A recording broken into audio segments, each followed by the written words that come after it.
ഇന്ന് ഞാൻ പറയാൻ പോകുന്നത് ഒരു സയൻസ് ഫിക്ഷൻ മൂവിയാണ്. സൗരയൂഥത്തിലെ ഏറ്റവും അവസാനത്തെ ഗ്രഹമാണല്ലോ നെപ്റ്റ്യൂൺ. അങ്ങോട്ടൊരു യാത്ര പോയാലോ? അതാണ് ഈ സിനിമ. ചില പ്രത്യേക കാരണങ്ങൾ കൊണ്ട് ഒരു കൂട്ടം ശാസ്ത്രജ്ഞർ നെപ്റ്റ്യൂണിന്റെ അടുത്തേക്ക് യാത്ര പോവാണ്. എന്താണ് അവരുടെ ലക്ഷ്യം, എന്തൊക്കെയാണ് അവരവിടെ ചെന്നിട്ട് കണ്ടെത്തുന്നത് എന്നിങ്ങനെയുള്ള കാര്യങ്ങളാണ് ഈ സിനിമയിൽ പറയുന്നത്. വളരെ എൻഗേജിംഗ് ആയിട്ട് പോകുന്നൊരു സ്റ്റോറി ലൈനാണ് ഇതിൻ്റെത്. തീർച്ചയായിട്ടും നിങ്ങൾക്ക് ഇത് ഇഷ്ടപ്പെടും. ഒന്ന് കണ്ടു നോക്കൂ. ഈ സിനിമ നടക്കുന്നത് ഭാവി കാലത്താണ്. അന്നത്തെ ഭൂമിയിലുള്ള അവസ്ഥയൊക്കെ പറഞ്ഞുകൊണ്ടാണ് ഈ സിനിമ ആരംഭിക്കുന്നത്. അതായത് ടെക്നോളജി പ്രകാരം മനുഷ്യൻ എത്രത്തോളം പുരോഗമിച്ചു എന്ന കാര്യവും കാണിച്ചുകൊണ്ട്. ആദ്യം അതെന്താണെന്ന് നമുക്കൊന്ന് കേൾക്കാം. വർഷം 2015 ആയപ്പോ ചന്ദ്രനിലെ ആദ്യത്തെ പെർമനന്റ് കോളനി സ്ഥാപിതമായി. വർഷം 2032 ആയപ്പോ ചൊവ്വയിലാണെന്നുണ്ടെങ്കിൽ കൊമേഴ്ഷ്യൽ ആയിട്ടുള്ള മൈനിങ് ഒക്കെ ആരംഭിച്ചു. വർഷം ഒരു 2040 ആയപ്പോ സോളാർ സിസ്റ്റത്തിന്റെ അതിരുകളൊക്കെ എക്സ്പ്ലോർ ചെയ്യാൻ വേണ്ടി ഇവന്റ് ഹൊറൈസൺ എന്നൊരു പേടകം ലോഞ്ച് ചെയ്തു. പക്ഷെ അത് നെപ്റ്റ്യൂണിന്റെ അടുത്ത് എത്തിക്കഴിഞ്ഞപ്പോൾ അതിനെ കാണാതായി. എത്ര അന്വേഷിച്ചിട്ടും ഒരു ട്രേസ് പോലും അതിനെക്കുറിച്ച് ഇതുവരെയായിട്ടും കിട്ടിയിട്ടില്ല. ഭൂമിയുടെ ചരിത്രത്തിലെ തന്നെ ഏറ്റവും വേഴ്സ്റ്റ് ആയിട്ടുള്ള ഒരു സ്പേസ് ഡിസാസ്റ്റർ എന്നറിയപ്പെടുന്നത് ഈ ഇവന്റ് ഹൊറൈസന്റെ തിരോധാനമാണ്. അങ്ങനെ 7 വർഷങ്ങൾ കഴിഞ്ഞു. ഇപ്പോൾ 2047 ആയി. നെപ്റ്റ്യൂൺ ഗ്രഹത്തിന്റെ അടുത്തായി ആ പേടകം ഇപ്പോഴും നിൽക്കുന്നുണ്ട്. അത് എങ്ങോട്ടൊന്നില്ലാതെ പോയിക്കൊണ്ടിരിക്കുകയാണ്. അതിന്റെ അകത്തെ അവസ്ഥയാണെന്നുണ്ടെങ്കിൽ ആ വലിയ പേടകത്തിന്റെ ആ കോറിഡോറിലായി ആരെയും കാണാനില്ല. മനുഷ്യന്റെ പല സാധനങ്ങളും അവിടെ ചിതറി കിടക്കുന്നുണ്ട്. അതെല്ലാം സ്പേസിലൂടെ ഫ്ലോട്ട് ചെയ്ത് പോയിക്കൊണ്ടിരിക്കുകയാണ്. അതിന്റെ അകത്തെ റൂമിലാണെന്നുണ്ടെങ്കിൽ പല മനുഷ്യ ശരീരങ്ങളും നമുക്ക് കാണാൻ സാധിക്കുന്നുണ്ട്. അവരെല്ലാം എന്നേ മരിച്ചു പോയവരാണ്. ഇനി കാണിക്കുന്നത് ഈ കഥയിലെ നായകനെയാണ്. ഇയാളുടെ പേര് ഡോക്ടർ വില്യം വെയർ എന്നാണ്. എന്തോ ഒരു സ്വപ്നം കണ്ട് അയാൾ ഉറക്കത്തിൽ നിന്ന് ഞെട്ടി എഴുന്നേറ്റിരിക്കുകയാണ്. അയാളുടെ റൂമിന്റെ വാളിലായി അദ്ദേഹത്തിന് ഭാര്യയുടെ ഫോട്ടോ ഒട്ടിച്ചു വെച്ചിട്ടുണ്ട്. ക്ലെയർ എന്നാണ് അവളുടെ പേര്. എല്ലാ ദിവസവും എഴുന്നേൽക്കുമ്പോഴും ആ ഫോട്ടോസ് ഒക്കെ എടുത്ത് നോക്കല് അദ്ദേഹത്തിന്റെ ഒരു പതിവാണ്. കാരണം അത്രമാത്രം അയാളുടെ ഭാര്യയെ മിസ് ചെയ്യുന്നുണ്ട്. അങ്ങനെ എഴുന്നേറ്റ ഉടനെ തന്നെ അയാൾ പ്രഭാത കർമ്മങ്ങളൊക്കെ ചെയ്യാൻ തുടങ്ങി. അദ്ദേഹം ഇപ്പം നിൽക്കുന്നത് ഭൂമിയുടെ ഓർബിറ്റിൽ തന്നെയുള്ള ഡേലൈറ്റ് എന്ന പേരുള്ള ഒരു സ്പേസ് സ്റ്റേഷനിലാണ്. സ്പേസിലെ കാര്യങ്ങളൊക്കെ അന്വേഷിക്കാൻ പോകുന്ന എല്ലാ പേടകങ്ങളും ഈ സ്പേസ് സ്റ്റേഷനിലാണ് വന്ന് ഡോക്ക് ചെയ്യുന്നത്. അങ്ങനെ കുറച്ച് സമയങ്ങൾ കഴിഞ്ഞു. അദ്ദേഹത്തിന് ഒരു മെസ്സേജ് വന്നിട്ടുണ്ട്. ലൂയിസ് ആൻഡ് ക്ലാർക്ക് എന്നു പേരുള്ള പേടകം 4ാമത്തെ ബേയിൽ വന്ന് ഡോക്ക് ചെയ്യുന്നതാണ്. നിങ്ങൾ എത്രയും പെട്ടെന്ന് അവിടേക്ക് വരണം എന്നാണ് ആ മെസ്സേജിൽ പറയുന്നത്. ഇനി കാണിക്കുന്നത് ആ ലൂയിസ് ആൻഡ് ക്ലാർക്ക് എന്നു പേരുള്ള പേടകമാണ്. സ്പേസിൽ എന്തെങ്കിലും കാണാതെ പോയിട്ടുണ്ടെങ്കിൽ അത് സെർച്ച് ചെയ്ത് കണ്ടുപിടിക്കാനാണ് ഈ പേടകത്തെ അയച്ചിരിക്കുന്നത്. ഭൂമിയിലെ ജനങ്ങളെ സംബന്ധിച്ച് ഈ പേടകത്തിന്റെ ഇപ്പോഴത്തെ മിഷൻ എന്ന് പറയുന്നത് ടോപ്പ് സീക്രട്ട് ആണ്. ഈ പേടകം പ്രവർത്തിക്കുന്നത് അയൺ ഡ്രൈവ് എന്നൊരു ടെക്നോളജി വെച്ചിട്ടാണ്. അതുകൊണ്ട് തന്നെ വളരെ പെട്ടെന്ന് പ്രപഞ്ചത്തിലെ പല സ്ഥലങ്ങളിലേക്ക് വളരെ വേഗത്തിൽ എത്താൻ ഈ പേടകത്തിനെ കൊണ്ട് സാധിക്കും. അങ്ങനെ അവർ സെർച്ചിങ് ഒക്കെ കഴിഞ്ഞ് ആ ഡേലൈറ്റ് എന്ന സ്പേസ് സ്റ്റേഷനിൽ വന്ന് ഡോക്ക് ചെയ്തിരിക്കുകയാണ്. 6 ആഴ്ചയോളമായി അവർ ഓരോരോ തെരച്ചിലാണ്. പക്ഷെ ഒന്നും തന്നെ അവർക്ക് കണ്ടെത്താൻ സാധിച്ചിട്ടില്ല. അതുകൊണ്ട് തന്നെ അതിന്റെ പൈലറ്റായ സ്മിത്ത് ആണെങ്കിൽ ആകെ നിരാശയിലാണ്. നമുക്ക് ചൊവ്വയുടെ അടുത്തൊന്ന് പോയാലോ എന്നൊക്കെ അവൻ ചോദിക്കുന്നുണ്ട്. പക്ഷെ ക്യാപ്റ്റനായ മില്ലർ തൽക്കാലം അതിന് അനുവാദം കൊടുക്കുന്നില്ല. നമ്മുടെ എല്ലാ തീരുമാനങ്ങളും ആദ്യമേ റെഡിയാക്കി വെച്ചിട്ടുണ്ട്, അതിനനുസരിച്ച് നമ്മൾ മുന്നോട്ട് പോയാൽ മതി എന്നാണ് അയാൾ പറയുന്നത്. അങ്ങനെ അവിടുത്തെ കാര്യങ്ങളൊക്കെ സെറ്റാക്കിയതിനു ശേഷം അവരെല്ലാവരും ആ കൺട്രോൾ റൂമിൽ നിന്ന് താഴേക്ക് ഇറങ്ങുന്നു. ഇനി അവർ പോകാൻ പോകുന്നത് നെപ്റ്റ്യൂണിന്റെ അടുത്തേക്കാണ്. ഒരുപാട് ദൂരമുണ്ട് അങ്ങോട്ട്. അതുകൊണ്ട് തന്നെ അതിന്റെ ഫുൾ വേഗതയിൽ അവർക്ക് പോകാൻ സാധിക്കത്തുള്ളൂ. അത്രയും വേഗത കൈവരിക്കണം എന്നുണ്ടെങ്കിൽ ആ അയൺ ഡ്രൈവ് ഓൺ ആക്കണം. പക്ഷെ ആ വേഗതയിൽ പോകുമ്പോൾ അവർക്ക് അങ്ങനെ ചുമ്മാ പേടകത്തിനകത്ത് ഇരിക്കാൻ സാധിക്കത്തില്ല. കാരണം അങ്ങനെ ഇരുന്ന് കഴിഞ്ഞാൽ ആ ഒരു ഫോഴ്സിൽ ഒരു മനുഷ്യ ശരീരം മൊത്തം ലിക്വിഡായി പോകും. അതുകൊണ്ട് തന്നെ ആ യാത്രക്കിടയിൽ ഗ്രേവ് ടാങ്ക് എന്നു പേരുള്ള വെള്ളം നിറച്ചൊരു ടാങ്കിനകത്താണ് അവർ കഴിയേണ്ടത്. അതിനുള്ള സെറ്റപ്പ് ഒക്കെയാണ് അവിടെ നടന്നുകൊണ്ടിരിക്കുന്നത്. ഡോക്ടർ വിയറും അങ്ങോട്ട് വന്നിട്ടുണ്ട്. അദ്ദേഹം ആദ്യമായിട്ടാണ് ഈ ഗ്രേവ് ടാങ്കിന്റെ അകത്തേക്ക് കയറാൻ പോകുന്നത്. അതുകൊണ്ട് തന്നെ അദ്ദേഹത്തിന് വല്ലാതെ ടെൻഷൻ ഉണ്ട്. DJ ആണെന്നുണ്ടെങ്കിൽ പുള്ളിയുടെ പേടി മാറ്റാൻ വേണ്ടി ഓരോന്നൊക്കെ പറഞ്ഞു കൊടുക്കുന്നുണ്ട്. അങ്ങനെ ആ ടാങ്കിന്റെ അകത്തേക്ക് കയറുന്നതിന് മുമ്പായി ഒരു ഇഞ്ചക്ഷൻ എടുക്കണം. DJ പെട്ടെന്ന് തന്നെ ആ ഇഞ്ചക്ഷൻ ഒക്കെ എടുത്ത് അയാളെ വേഗം തന്നെ ടാങ്കിന്റെ അകത്തേക്ക് കയറ്റുന്നു. അങ്ങനെ എല്ലാവരും തന്നെ ആ ടാങ്കിന്റെ അകത്തേക്ക് കയറുന്നു. അതിനുശേഷം ആ പേടകം വളരെ വേഗത്തിൽ നെപ്റ്റ്യൂണിനെ ലക്ഷ്യമാക്കി പോയിക്കൊണ്ടിരിക്കുകയാണ്. അങ്ങനെ 56 ദിവസങ്ങൾ കഴിഞ്ഞു. അവരെല്ലാവരും ഇപ്പോഴും ആ ടാങ്കിൽ തന്നെയാണ്. വിയറിന്റെ ഭാര്യയുടെ ശബ്ദം കേട്ടിട്ടാണ് അയാൾ കണ്ണു തുറക്കുന്നത്. അയാൾ വേഗം തന്നെ ആ ടാങ്കിൽ നിന്ന് പുറത്തേക്ക് ഇറങ്ങുന്നു. അതിനുശേഷം അവിടെ മൊത്തം സെർച്ച് ചെയ്യാൻ തുടങ്ങി. കുറെ നടന്ന് ഒരു റൂമിന്റെ അകത്തെത്തുമ്പോൾ അയാളുടെ ഭാര്യയായ ക്ലെയർ അവിടെ ഇരിക്കുന്നുണ്ട്. അയാൾ സന്തോഷത്തോടെ അവളുടെ അടുത്തേക്ക് ചെന്ന് അവളെ ഒന്ന് തൊടുന്നു. ആ കാഴ്ച അദ്ദേഹത്തിന് ശരിക്കും ഞെട്ടിച്ചു കളഞ്ഞു. അവളുടെ 2 കണ്ണുകളും നഷ്ടമായിരിക്കുകയാണ്. അത് കണ്ട് അദ്ദേഹം അറിയാതെ നിലവിളിച്ചു പോകുന്നു. പക്ഷെ ഈ ഒരു സംഭവം അദ്ദേഹം കണ്ടൊരു സ്വപ്നമാണ്. പുള്ളിയാണെങ്കിൽ ഇപ്പോഴും ആ ടാങ്കിന്റെ അകത്ത് തന്നെയാണ്. ആ സ്വപ്നം കണ്ട് പേടിച്ചുകൊണ്ട് തന്നെ പുള്ളിക്ക് ശ്വാസം മുട്ടാൻ തുടങ്ങി. അത് കാണുന്ന ബാക്കിയുള്ളവർ അങ്ങോട്ട് വന്ന് വേഗം തന്നെ അദ്ദേഹത്തിന് ആ ടാങ്കിൽ നിന്ന് വെളിയിലേക്ക് ഇറക്കുന്നു. അതിനുശേഷം ഓരോന്നൊക്കെ പറഞ്ഞ് സമാധാനിപ്പിക്കാൻ തുടങ്ങി. നിങ്ങൾ ആദ്യത്തെ തവണ കയറിയതുകൊണ്ടാണ് ഇങ്ങനെയൊക്കെ സംഭവിച്ചത്. ഇതിപ്പോ 56 ദിവസമായില്ലേ, സാരില്ല, എല്ലാം റെഡി ആയിക്കോളും എന്നൊക്കെ പറഞ്ഞിട്ടാണ് അവർ അദ്ദേഹത്തെ സമാധാനിപ്പിക്കുന്നത്. അങ്ങനെ അവരെല്ലാവരും കൂടെ ഒരു മീറ്റിംഗിന് വേണ്ടി കൂടിയിരിക്കുകയാണ്. ഈ സമയത്താണ് സ്മിത്ത് അങ്ങോട്ട് വരുന്നത്. നെപ്റ്റ്യൂണിന്റെ അടുത്തെത്താൻ വേണ്ടി 2.5 മണിക്കൂർ മാത്രമേ ഇനി സമയം ബാക്കിയുള്ളൂ എന്നാണ് അയാൾ പറയുന്നത്. പറയുന്നത്. അതെല്ലാം കേൾക്കുമ്പോൾ എല്ലാവർക്കും സന്തോഷമായി. അങ്ങനെ അവരുടെ ക്യാപ്റ്റനായ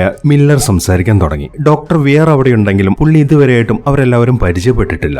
മില്ലർ ആദ്യം ചെയ്യുന്നത് ആ പരിചയപ്പെടുത്തലാണ്. എല്ലാവരെയും പേര് പറഞ്ഞിട്ട് തന്നെ അദ്ദേഹം ഡോക്ടറിന് പരിചയപ്പെടുത്തി കൊടുക്കുന്നുണ്ട്. അങ്ങനെ പരിചയപ്പെടലെല്ലാം കഴിഞ്ഞതിന് ശേഷം കൂപ്പർ സംസാരിക്കാൻ തുടങ്ങി. ഇനി ആരെങ്കിലും എന്റെ സംശയം ഒന്ന് ക്ലിയർ ചെയ്തു തരുമോ? നമ്മൾ എന്തിനെയാണ് ഈ പേടകത്തിൽ വന്ന് സെർച്ച് ചെയ്തുകൊണ്ടിരിക്കുന്നത് എന്നാണ് കൂപ്പർ ചോദിക്കുന്നത്. അതിനുത്തരം പറയുന്നത് ഡോക്ടർ വിയർ ആണ്. അയാൾ സംസാരിക്കാൻ തുടങ്ങി. കുറച്ച് ദിവസങ്ങൾക്ക് മുമ്പ് നമ്മുടെ ഗവൺമെന്റിന് ഒരു മെസ്സേജ് കിട്ടിയിട്ടുണ്ടായിരുന്നു. നെപ്റ്റ്യൂണിന്റെ ഓർബിറ്റിൽ നിന്നാണ് ഇത് കിട്ടിയത്. അത് വന്നിരിക്കുന്നത് ഇവന്റ് ഹൊറൈസൺ എന്ന് പേരുള്ള പേടകത്തിൽ നിന്നാണ് എന്നൊക്കെയാണ് അയാൾ പറയുന്നത്. അതെല്ലാം കേൾക്കുമ്പോൾ എല്ലാവർക്കും അത്ഭുതമായി. ഈ സമയം അയാൾ വീണ്ടും സംസാരിക്കാൻ തുടങ്ങി. നമ്മുടെ ജനങ്ങളുടെ അടുത്ത് ഗവൺമെന്റ് പറഞ്ഞിരിക്കുന്നത് നെപ്റ്റ്യൂണിന്റെ ഓർബിറ്റിൽ വെച്ച് ആ ഇവന്റ് ഹൊറൈസൺ അപകടത്തിൽപ്പെട്ടു എന്നാണ്. അതിന്റെ കോറിന് എന്തോ പ്രശ്നങ്ങൾ സംഭവിച്ച് അത് പൊട്ടിത്തെറിക്കുകയായിരുന്നു എന്നൊക്കെയാണ് അറിയിച്ചത്. പക്ഷെ അങ്ങനെയല്ല യഥാർത്ഥത്തിൽ സംഭവിച്ചത്. ഈ ഇവന്റ് ഹൊറൈസൺ എന്ന് പറയുന്നത് ഗവൺമെന്റിന്റെ ഒരു സീക്രട്ട് ആയിട്ടുള്ള ഒരു പ്രൊജക്ട് ആണ്. പ്രകാശത്തിന്റെ വേഗതയിൽ അതിന് സഞ്ചരിക്കാൻ സാധിക്കും. പ്രകാശ വേഗതയിലോ റിലേറ്റിവിറ്റി തിയറി അനുസരിച്ചിട്ട് പ്രകാശ വേഗതയിൽ സഞ്ചരിക്കുന്ന മറ്റൊന്നും ഇല്ലാന്നാണല്ലോ പറയുന്നത്. ബാക്കിയുള്ളവർക്ക് സംശയമായി. ശരിയാണ്, നമ്മൾ ഒരു നിയമം അവിടെ തെറ്റിക്കുന്നില്ല, നമ്മളിവിടെ പുതിയൊരു വഴിയാണ് ഉപയോഗിക്കുന്നത് എന്ന് പറഞ്ഞ് അയാൾ അതിന്റെ ഒരു ഡെമോൺസ്ട്രേഷൻ അവർക്ക് കാണിച്ചു കൊടുക്കുന്നു. ഈ ഒരു പേപ്പർ കണ്ടില്ലേ, ഇത് സ്പേസ് ആണെന്ന് വിചാരിക്കുക. ഇവിടെ എ എന്ന പോയിന്റിൽ നിന്ന് നമുക്ക് ബി എന്ന പോയിന്റിലേക്ക് സഞ്ചരിക്കണം. അങ്ങനെ ഒരു അവസ്ഥ വരുമ്പോൾ ഈ പേടകം ചെയ്യുന്നത് ഈ സ്പേസ് ടൈമിനെ വളയ്ക്കുക എന്നുള്ളതാണ്. അങ്ങനെ അത് വളഞ്ഞു വരുമ്പോൾ എ എന്ന പോയിന്റും ബി എന്ന പോയിന്റും ഒരേ സ്ഥലത്ത് വരും. അങ്ങനെ വരുമ്പോൾ ഈ രണ്ട് പോയിന്റും തമ്മിലുള്ള ഡിസ്റ്റൻസ് എന്ന് പറയുന്നത് 0 ആണ്. അതൊരു ഗേറ്റ് വേ ഓപ്പൺ ആക്കും. ആ സ്പേസ് ക്രാഫ്റ്റിന് എ എന്ന പോയിന്റിൽ നിന്നും ബി എന്ന പോയിന്റിലേക്ക് വളരെ നിഷ്പ്രയാസം സഞ്ചരിക്കാൻ സാധിക്കും. അങ്ങനെ സഞ്ചരിച്ചു കഴിഞ്ഞാൽ സ്പേസ് ആണെന്നുണ്ടെങ്കിൽ പഴയതുപോലെ തന്നെ ആയി മാറുകയും ചെയ്യും. ഇതിനെ പറയുന്നതാണ് ഗ്രാവിറ്റി ഡ്രൈവ്. ഇത്രയാണ് അയാൾ എക്സ്പ്ലെയിൻ ചെയ്യുന്നത്. അതെല്ലാം കേൾക്കുമ്പോൾ ഇതൊക്കെ നിങ്ങൾക്ക് എങ്ങനെ അറിയാം? അതിലൊരാൾ ചോദിക്കുന്നു. അതറിയാൻ എന്തിരിക്കുന്നു, ആ പേടകം ഉണ്ടാക്കിയത് ഞാൻ തന്നെയാണ് എന്നാണ് അയാൾ മറുപടി പറയുന്നത്. ഓക്കെ, സമ്മതിച്ചു. ആ ഷിപ്പ് പൊട്ടിത്തെറിച്ചിട്ടില്ലെങ്കിൽ പിന്നെ എന്താണ് ഇതിന് സംഭവിച്ചത്? എഞ്ചിനീയറായ ജസ്റ്റിൻ ആണ് അത് ചോദിക്കുന്നത്. അത് ആർക്കും അറിയത്തില്ല. നമ്മുടെ ആ മിഷൻ വളരെ കറക്റ്റ് ആയിട്ടാണ് പോയിക്കൊണ്ടിരുന്നത്. നമ്മുടെ അടുത്ത സ്റ്റാർ സിസ്റ്റമായ പ്രോക്സിമ സെന്റോറിയിലേക്ക് പോകാനുള്ള ഒരു ഗേറ്റ് വേ അവർ ഓപ്പൺ ആക്കിയിരുന്നു. പക്ഷെ പെട്ടെന്നാണ് അത് അപ്രത്യക്ഷമായത്. അതിനുശേഷം 7 വർഷമായി അതിനെക്കുറിച്ച് ഒരു ട്രേസും നമുക്ക് കിട്ടിയിരുന്നില്ല. അതുകൊണ്ട് തന്നെ അതിനെ കണ്ടുപിടിക്കാനാണ് നമ്മളിപ്പോ പോകുന്നത് എന്നൊക്കെയാണ് അയാൾ പറയുന്നത്. അങ്ങനെ ആ വിശദീകരണത്തിനൊക്കെ ശേഷം ഗവൺമെന്റിന് കിട്ടിയ ആ മെസ്സേജ് അയാൾ എല്ലാവർക്കും കേൾപ്പിച്ചു കൊടുക്കുന്നു. അതൊരു വോയിസ് മെസ്സേജ് ആണ്. അതിനകത്തെ ആളുകളൊക്കെ നിലവിളിക്കുന്നതാണ് അതിൽ കേൾക്കുന്നത്. അതിലൊരു സംസാരവും കേൾക്കുന്നുണ്ട്. ആ സംസാരം എന്താണെന്ന് ഗവൺമെന്റിന് ഇതുവരെയായിട്ട് സ്ഥിരീകരിക്കാൻ കഴിഞ്ഞിട്ടില്ല എന്നാണ് ഡോക്ടർ പറയുന്നത്. ഈ സമയത്താണ് ഡിജെക്ക് ഒരു സംശയം. അയാൾ അത് ഒന്നുകൂടെ പ്ലേ ചെയ്യാൻ പറയുന്നു. അത് വളരെ ശ്രദ്ധിച്ചു കേട്ടതിന് ശേഷം അയാൾ സംസാരിക്കാൻ തുടങ്ങി. ഈ സംസാരം ലാറ്റിൻ ഭാഷയിലാണ്. ലിബറാത്തെ മീ എന്നാണ് അതിൽ പറയുന്നത്. അതിന്റെ അർത്ഥം എന്നെ രക്ഷിക്കൂ എന്നാണ്. എന്നിങ്ങനെയുള്ള കാര്യങ്ങളൊക്കെയാണ് ഡിജെ പറയുന്നത്. അതെല്ലാം കേട്ട് എല്ലാവരും ആകെ അത്ഭുതപ്പെട്ട് നിൽക്കുകയാണ്. അങ്ങനെ കുറച്ച് സമയങ്ങൾ കൂടെ കഴിഞ്ഞു. അവരുടെ പേടകം നെപ്റ്റ്യൂണിന്റെ ഓർബിറ്റിലേക്ക് പ്രവേശിച്ചുകൊണ്ടിരിക്കുകയാണ്. അവർക്ക് ആ ഇവന്റ് ഹൊറൈസണിൽ നിന്നുള്ള സിഗ്നൽ കിട്ടുന്നുണ്ട്. അതിനെ ലക്ഷ്യമാക്കിയിട്ടാണ് അവരിപ്പോ പോയിക്കൊണ്ടിരിക്കുന്നത്. അങ്ങനെ നെപ്റ്റ്യൂണിന്റെ ഓർബിറ്റിലേക്ക് കടക്കും തോറും ആ പേടകമാണെങ്കിൽ വല്ലാതെ കുലുങ്ങുന്നുണ്ട്. സ്മിത്ത് ആണെങ്കിൽ വളരെ കഷ്ടപ്പെട്ടിട്ടാണ് അതിനെ കൺട്രോൾ ചെയ്തുകൊണ്ടിരിക്കുന്നത്. അങ്ങനെ എല്ലാവരും ആകാംക്ഷയോടെ ആ നിമിഷത്തിനായിട്ട് കാത്തിരിക്കുകയാണ്. അതായത് അവർ ആ ഇവന്റ് ഹൊറൈസൺ കണ്ടെത്തുന്ന ആ നിമിഷം. അങ്ങനെ പെട്ടെന്ന് തന്നെ അവരുടെ ആ പേടകം ഇവന്റ് ഹൊറൈസന്റെ മുന്നിലെത്തി. ആ കാഴ്ച കണ്ട് എല്ലാവരും ശരിക്കും അത്ഭുതപ്പെട്ടിരിക്കുകയാണ്. അത്രയേറെ വലിപ്പം ഉണ്ടായിരുന്നു ആ പേടകത്തിന്. ഇങ്ങനെ ഒരു പേടകം പണിതെടുത്ത ഡോക്ടർ വിയറിനെ അവർ അഭിനന്ദിക്കുന്നു. ഇനി അവർക്ക് അതിന്റെ അകത്തേക്ക് പോകണം. പക്ഷെ നേരിട്ട് അങ്ങോട്ട് ചെല്ലാൻ പറ്റത്തില്ല. അതിനകത്തെ സിറ്റുവേഷൻ ഒക്കെ അവർക്ക് ഇവിടെ ഇരുന്ന് ചെക്ക് ചെയ്യണം. ആ പണിയാണ് സ്റ്റാർക്ക് ചെയ്തുകൊണ്ടിരിക്കുന്നത്. അവൾ അത് സ്കാൻ ചെയ്യാൻ തുടങ്ങി. പേടകം പ്രവർത്തിക്കാത്തത് കൊണ്ട് തന്നെ അതിനകത്ത് ഗ്രാവിറ്റി ഒന്നുമില്ല എന്ന് അവൾക്ക് മനസ്സിലായിട്ടുണ്ട്. അവളിപ്പോൾ സെർച്ച് ചെയ്തുകൊണ്ടിരിക്കുന്നത് ജീവനുള്ള എന്തെങ്കിലും അതിനകത്തുണ്ടോ എന്നാണ്. പക്ഷെ അവൾ എങ്ങനെയൊക്കെ സെർച്ച് ചെയ്തിട്ടും അവൾക്ക് കൃത്യമായിട്ടുള്ളൊരു ഉത്തരം കിട്ടുന്നില്ല. എന്തോ ഒരു ഇന്റർഫിയറൻസ് കാരണം ആ സെർച്ചിങ് ഒക്കെ ഫെയിൽ ആയി പോവാണ്. അതുകൊണ്ട് തന്നെ ഇനി അതിന്റെ അകത്ത് കയറി നോക്കാന്നല്ലാതെ അവർക്ക് മറ്റൊരു നിവൃത്തിയുമില്ല. അതിനുള്ള അറേഞ്ച്മെന്റ് ആണ് ക്യാപ്റ്റൻ ഇപ്പോൾ ചെയ്തുകൊണ്ടിരിക്കുന്നത്. ബാക്കിയുള്ളവരൊക്കെ അതിനകത്തേക്ക് പോകാൻ വേണ്ടി തയ്യാറാവുമ്പോൾ ഡോക്ടർ വിയറും അങ്ങോട്ട് പോകാൻ നിൽക്കുന്നുണ്ട്. അത് കാണുമ്പോൾ വേണ്ട വിയർ, ഇപ്പോൾ നിങ്ങൾ ആ പേടകത്തിന്റെ അകത്തേക്ക് പോകണ്ട. നിങ്ങളുടെ സുരക്ഷ ഞങ്ങൾക്ക് വളരെ പ്രാധാന്യമാണ്. ആദ്യം ഞങ്ങളുടെ ആളുകൾ ചെന്ന് ആ പേടകത്തിനകത്ത് അപകടമൊന്നുമില്ലാന്ന് സ്ഥിരീകരിക്കട്ടെ. അതിനുശേഷം നിങ്ങൾ അങ്ങോട്ട് വന്നാൽ മതി. ഇപ്പൊ നിങ്ങൾ ചെയ്യേണ്ടത് ഇവിടുത്തെ വയർലെസ്സിലിരുന്ന് ഞങ്ങൾക്ക് ഇൻസ്ട്രക്ഷൻ തരാന്നുള്ളത് മാത്രമാണ് എന്നൊക്കെയാണ് ക്യാപ്റ്റൻ പറയുന്നത്. ക്യാപ്റ്റന്റെ ആ ആജ്ഞ അനുസരിക്കാന്നല്ലാതെ വിയറിന് മറ്റൊരു മാർഗവും ഇല്ലായിരുന്നു. അങ്ങനെ അവർക്ക് പോകാനുള്ള സമയമായി. ലൂയിസ് ആൻഡ് ക്ലാർക്കിൽ നിന്നും ഒരു ബ്രിഡ്ജ് നേരെ ഇവന്റ് ഹൊറൈസണിലേക്ക് വരുന്നു. അതിനുശേഷം 3 പേരാണ് ഇപ്പോൾ അതിനകത്തേക്ക് സെർച്ച് ചെയ്യാൻ പോകുന്നത്. ഒന്ന് ക്യാപ്റ്റൻ മില്ലർ, രണ്ടാമത്തേത് ജസ്റ്റിൻ, മൂന്നാമത്തേത് പീറ്റേഴ്സ്. അവർ 3 പേരും അവരുടെ സ്യൂട്ടൊക്കെ ഇട്ട് അതിനകത്തേക്ക് നടക്കാൻ തുടങ്ങി. ഗ്രാവിറ്റി ഇല്ലാത്തതുകൊണ്ട് തന്നെ മാഗ്നറ്റിക് ബോട്ടാണ് അവർ ധരിച്ചിരിക്കുന്നത്. അതുകൊണ്ട് തന്നെ ഈസി ആയിട്ട് അവർക്ക് നടക്കാൻ സാധിക്കും. അങ്ങനെ നടന്ന് അവർ ആ പേടകത്തിന്റെ അകത്തെത്തി. അതിനകത്ത് മുഴുവൻ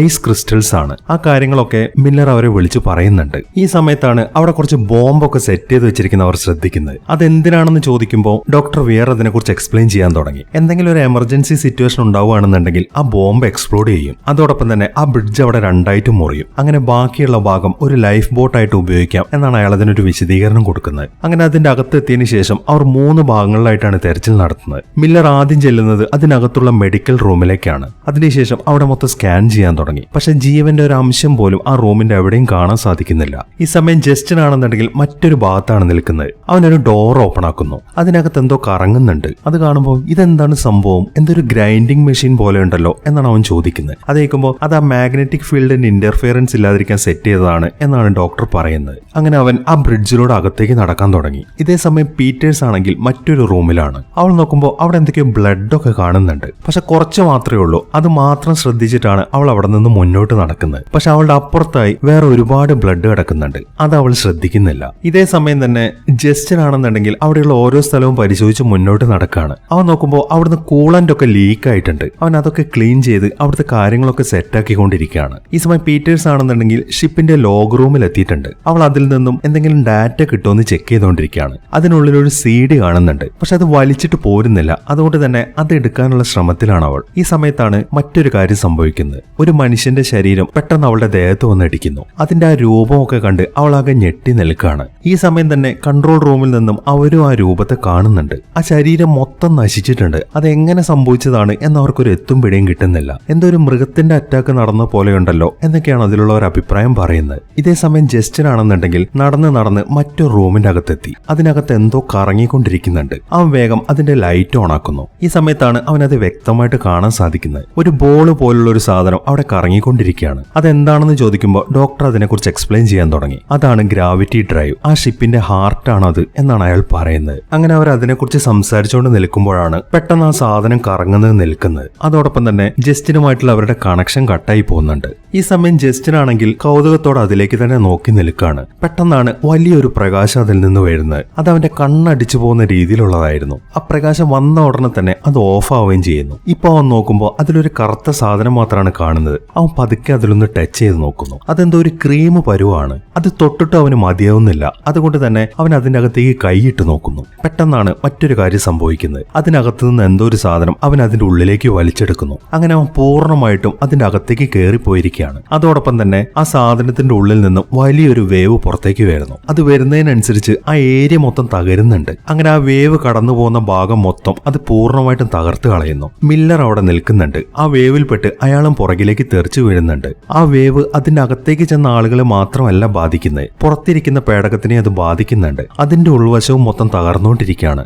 അതിൽപ്പെട്ട് എല്ലാവരും പുറകിലേക്ക് തെറിച്ചു വീഴുന്നുണ്ട്. ഈ സമയം കൂപ്പർ ആണെന്നുണ്ടെങ്കിൽ ഒരു റോപ്പും പിടിച്ച് ആ ഇവന്റ് ഹൊറൈസന്റെ അകത്തേക്ക് പോയിക്കൊണ്ടിരിക്കുകയാണ്. ആ റോപ്പ് കണക്ട് ചെയ്തിരിക്കുന്നത് ജസ്റ്റിന്റെ സ്യൂട്ടിലാണ്. അവൻ അതിൽ പിടിച്ചാണ് വലിക്കുന്നത്. അങ്ങനെ കുറെ വലിച്ചു കഴിയുമ്പോൾ ജസ്റ്റിൻ ആ കറുത്ത സാധനത്തിന്റെ അകത്ത് നിന്ന് നേരെ പുറത്തേക്ക് തെറിച്ചു വീഴുന്നു. വളരെ കഷ്ടപ്പെട്ടിട്ടാണ് കൂപ്പർ അവനെ പിടിക്കുന്നത്. ഇതേ സമയം ലൂയിസ് ആൻഡ് ക്ലാർക്ക് എന്ന പേടകത്തിന്റെ അവസ്ഥ വളരെ മോശമാണ്. അത് മൊത്തം തകർന്നുകൊണ്ടിരിക്കുകയാണ്. സ്മിത്ത് ആണെങ്കിൽ ക്യാപ്റ്റനെ വിളിച്ച് കാര്യങ്ങളൊക്കെ പറയുന്നുണ്ട്. ഇതിന്റെ അകത്തെ ഗ്യാസ് മൊത്തം നഷ്ടപ്പെട്ടുകൊണ്ടിരിക്കുകയാണ്. മാത്രമല്ല ഓക്സിജനും ഇല്ല. ഉടനെ തന്നെ നമ്മൾ എല്ലാവരും മരിക്കും എന്നൊക്കെയാണ് അയാൾ പറയുന്നത്. അത് കേൾക്കുന്ന ഡോക്ടർ സംസാരിക്കാൻ തുടങ്ങി. അങ്ങനെയാണെങ്കിൽ നമുക്കൊരു കാര്യം ചെയ്യാം. നമുക്ക് ആ ഇവന്റ് ഹൊറൈസന്റെ അകത്തേക്ക് കയറാം. അതിനകത്ത് ആവശ്യത്തിനുള്ള ഓക്സിജനും കാണും. പിന്നെ ഗ്രാവിറ്റിയും നമുക്ക് സെറ്റാക്കാം എന്നൊക്കെയാണ് അയാൾ പറയുന്നത്. പക്ഷെ സ്മിത്ത് ആണെങ്കിൽ എന്ത് സംഭവിച്ചാലും അതിന്റെ അകത്തേക്ക് വരത്തില്ല എന്നാണ് പറയുന്നത്. അയാൾ ശരിക്കും പേടിച്ചിട്ടുണ്ട്. ഈ സമയം അവരുടെ ക്യാപ്റ്റൻ സംസാരിക്കാൻ തുടങ്ങി. അയാൾ ഇപ്പോഴും ഇവന്റ് ഹൊറൈസന്റെ അകത്ത് തന്നെയാണ്. നിങ്ങൾ എല്ലാവരും എത്രയും പെട്ടെന്ന് ഇവന്റ് ഹൊറൈസന്റെ അകത്തേക്ക് വരണം. ഇതെന്റെ ഓർഡർ ആണ് എന്നാണ് അയാൾ പറയുന്നത്. അതനുസരിക്കാന്നല്ലാതെ ബാക്കിയുള്ളവർക്ക് വേറെ നിവർത്തിയില്ല. ഈ സമയം അതിനകത്ത് നിൽക്കുന്ന പീറ്റേഴ്സ് സംസാരിക്കാൻ തുടങ്ങി. ഞാൻ ഇവിടുത്തെ കാര്യങ്ങളൊക്കെ സെറ്റാക്കിക്കോളാം എന്ന് പറഞ്ഞ് അവൾ ഒരു ബട്ടണിൽ വിരലമർത്തുന്നു. അതോടൊപ്പം തന്നെ അതിനകത്ത് മൊത്തം ഗ്രാവിറ്റി വരുന്നു. ഗ്രാവിറ്റി വന്നോടുകൂടെ അതിനകത്ത് ഒഴുകി നടക്കുന്ന സാധനങ്ങളൊക്കെ വളരെ ശക്തിയായിട്ട് താഴേക്ക് വന്ന് പതിക്കുന്നു. അതിൽ ആ മനുഷ്യന്റെ ശരീരം ഉണ്ടായിരുന്നു. അത് താഴേക്ക് വന്ന് പതിക്കുന്നതോടെ അതൊരു കുപ്പി തകരുന്ന പോലെ പൊട്ടിത്തെറിക്കുകയാണ് ചെയ്യുന്നത്. കാരണം അത്രമാത്രം അത് ഫ്രീസ് ആയിട്ടിരിക്കുകയാണ്. ഈ സമയം തന്നെ കൂപ്പർ ജസ്റ്റിനെയും പിടിച്ച് ആ റൂമിൽ തന്നെയാണ്. ഗ്രാവിറ്റി ഓൺ ആവുമ്പോൾ അവിടെയുള്ള സാധനങ്ങൾ നേരെ താഴേക്ക് വന്ന് പതിക്കുന്നുണ്ട്. ഒരുപാട് ലിക്വിഡ് അവരുടെ ദേഹത്തേക്ക് വന്ന് വീഴുന്നുണ്ട്. വീഴുന്നുണ്ട്. ഈ സമയം കൂപ്പർ ആണെങ്കിൽ ജസ്റ്റിനെ വിളിച്ച് എഴുന്നേൽപ്പിക്കാൻ ശ്രമിക്കുകയാണ്. പക്ഷെ അവൻ എത്ര വിളിച്ചിട്ടും ജസ്റ്റിൻ എഴുന്നേൽക്കുന്നില്ല. അങ്ങനെ കുറച്ച് സമയങ്ങൾ കഴിഞ്ഞു. അവരെല്ലാവരും ആ ഇവന്റ് ഹൊറൈസൺ എന്ന പേടകത്തിന്റെ എല്ലാ സിസ്റ്റവും ഓൺ ആക്കിയിട്ടുണ്ട്. അതിലിപ്പോ മൊത്തം ലൈറ്റ് തെളിഞ്ഞിരിക്കുകയാണ്. ക്യാപ്റ്റൻ മില്ലറും ഡോക്ടർ വെയറും സ്റ്റാർക്കും കൂടെ ഇപ്പോൾ അതിന്റെ കൺട്രോൾ റൂമിന്റെ അകത്താണ്. അതിനകത്തെ സെറ്റപ്പ് ഒക്കെ ചെക്ക് ചെയ്തുകൊണ്ടിരിക്കുകയാണ് സ്റ്റാർക്ക്. അവൾ സംസാരിക്കാൻ തുടങ്ങി. ഇതിനകത്തെ കമ്മ്യൂണിക്കേഷൻ സിസ്റ്റം മൊത്തം ഫെയിലർ ആയിട്ടുണ്ട്. അതുകൊണ്ട് തന്നെ പുറത്തേക്ക് ആരെയും നമുക്ക് വിളിക്കാൻ സാധിക്കത്തില്ല. ഒരാള് നമ്മളെ ഹെൽപ്പ് ചെയ്യാൻ ഇങ്ങോട്ട് വരാനും പോകുന്നില്ല. മാത്രമല്ല ഈ പേടകത്തിന്റെ അകത്തെ കാർബൺ ഡൈ ഓക്സൈഡിന്റെ അളവ് കൂടിക്കൊണ്ടിരിക്കുകയാണ്. നമ്മളുടെ ഓരോ ശ്വാസത്തിലും അതിങ്ങനെ കൂടിക്കൊണ്ടേയിരിക്കും. അത് ഫിൽട്ടർ ചെയ്യാനുള്ള സംവിധാനം ഈ പേടകത്തിൽ ഇപ്പോൾ വർക്ക് ചെയ്യുന്നില്ല. ചുരുക്കി പറഞ്ഞാൽ 20 മണിക്കൂർ കൂടെ മാത്രമേ നമുക്ക് ഇതിനകത്തിരുന്ന് ശ്വസിക്കാൻ പറ്റൂ. അതിനുള്ളിൽ തന്നെ നമുക്ക് തിരിച്ചു പോകാനുള്ള എന്തെങ്കിലും വഴി കണ്ടെത്തിയേ പറ്റൂ എന്നൊക്കെയാണ് അവൾ പറയുന്നത്. ഈ സമയം സ്മിത്ത് ആണെന്നുണ്ടെങ്കിൽ ആ തകർന്നു പോയ അവരുടെ ഷിപ്പിന്റെ അടുത്തേക്ക് വന്നിട്ടുണ്ട്. അവൻ അതിന്റെ പ്രോബ്ലംസ് ഒക്കെ ചെക്ക് ചെയ്തുകൊണ്ടിരിക്കുകയാണ്. അങ്ങനെ അതൊക്കെ കണ്ടെത്തിയതിനു ശേഷം അവൻ ക്യാപ്റ്റനോട് സംസാരിക്കാൻ തുടങ്ങി. ഈ ഷിപ്പിന്റെ പുറത്തായിട്ട് 7 മീറ്റർ വലുപ്പത്തിൽ ഒരു പൊട്ടല് വീണിട്ടുണ്ട്. അത് ശരിയാക്കി എടുക്കാതെ നമുക്ക് ഇതും കൊണ്ട് ഇവിടെ നിന്ന് പോകാൻ പറ്റത്തില്ല. അതിന് ഒരുപാട് സമയം എടുക്കും എന്നൊക്കെയാണ് അയാൾ പറയുന്നത്. അത് കേൾക്കുമ്പോൾ അത് പറ്റത്തില്ല സ്മിത്ത്, എത്രയും പെട്ടെന്ന് ആ പണി ചെയ്തേ പറ്റൂ. കാരണം 20 മണിക്കൂറിൽ കൂടുതൽ നമുക്ക് ഈ ഇവന്റ് ഹൊറൈസന്റെ അകത്ത് തങ്ങാൻ കഴിയത്തില്ല എന്നാണ് അയാൾ പറയുന്നത്. അത് കേൾക്കുന്ന സ്മിത്ത് ആണെങ്കിൽ ഞാനൊന്ന് ട്രൈ ചെയ്ത് നോക്കട്ടെ എന്നാണ് മറുപടി പറയുന്നത്. അങ്ങനെ സ്മിത്ത് ഇപ്പോൾ ആ പേടകത്തിന്റെ പുറത്തു നിന്നും അതിലെ കാര്യങ്ങളൊക്കെ സെറ്റാക്കിക്കൊണ്ടിരിക്കുകയാണ്. ക്യാപ്റ്റനും ഡോക്ടർ വെയറും അതിന്റെ അകത്താണ്. അവിടുത്തെ ആ അവസ്ഥയൊക്കെ കാണുമ്പോൾ അയാൾ സംസാരിക്കാൻ തുടങ്ങി. ഇതൊക്കെ എങ്ങനെ സംഭവിച്ചതായിരിക്കാം അയാൾ ചോദിക്കുന്നു. പക്ഷെ അതിന് മറുപടി പറയാൻ ഡോക്ടർ വെയറിനെ കൊണ്ട് സാധിക്കുന്നില്ല. ഒന്നും മിണ്ടാതെ അയാൾ അവിടെ നിന്ന് പോവാണ് ചെയ്യുന്നത്. ഇതേ സമയം തന്നെ മെഡിക്കൽ റൂമിലാണ് DJ.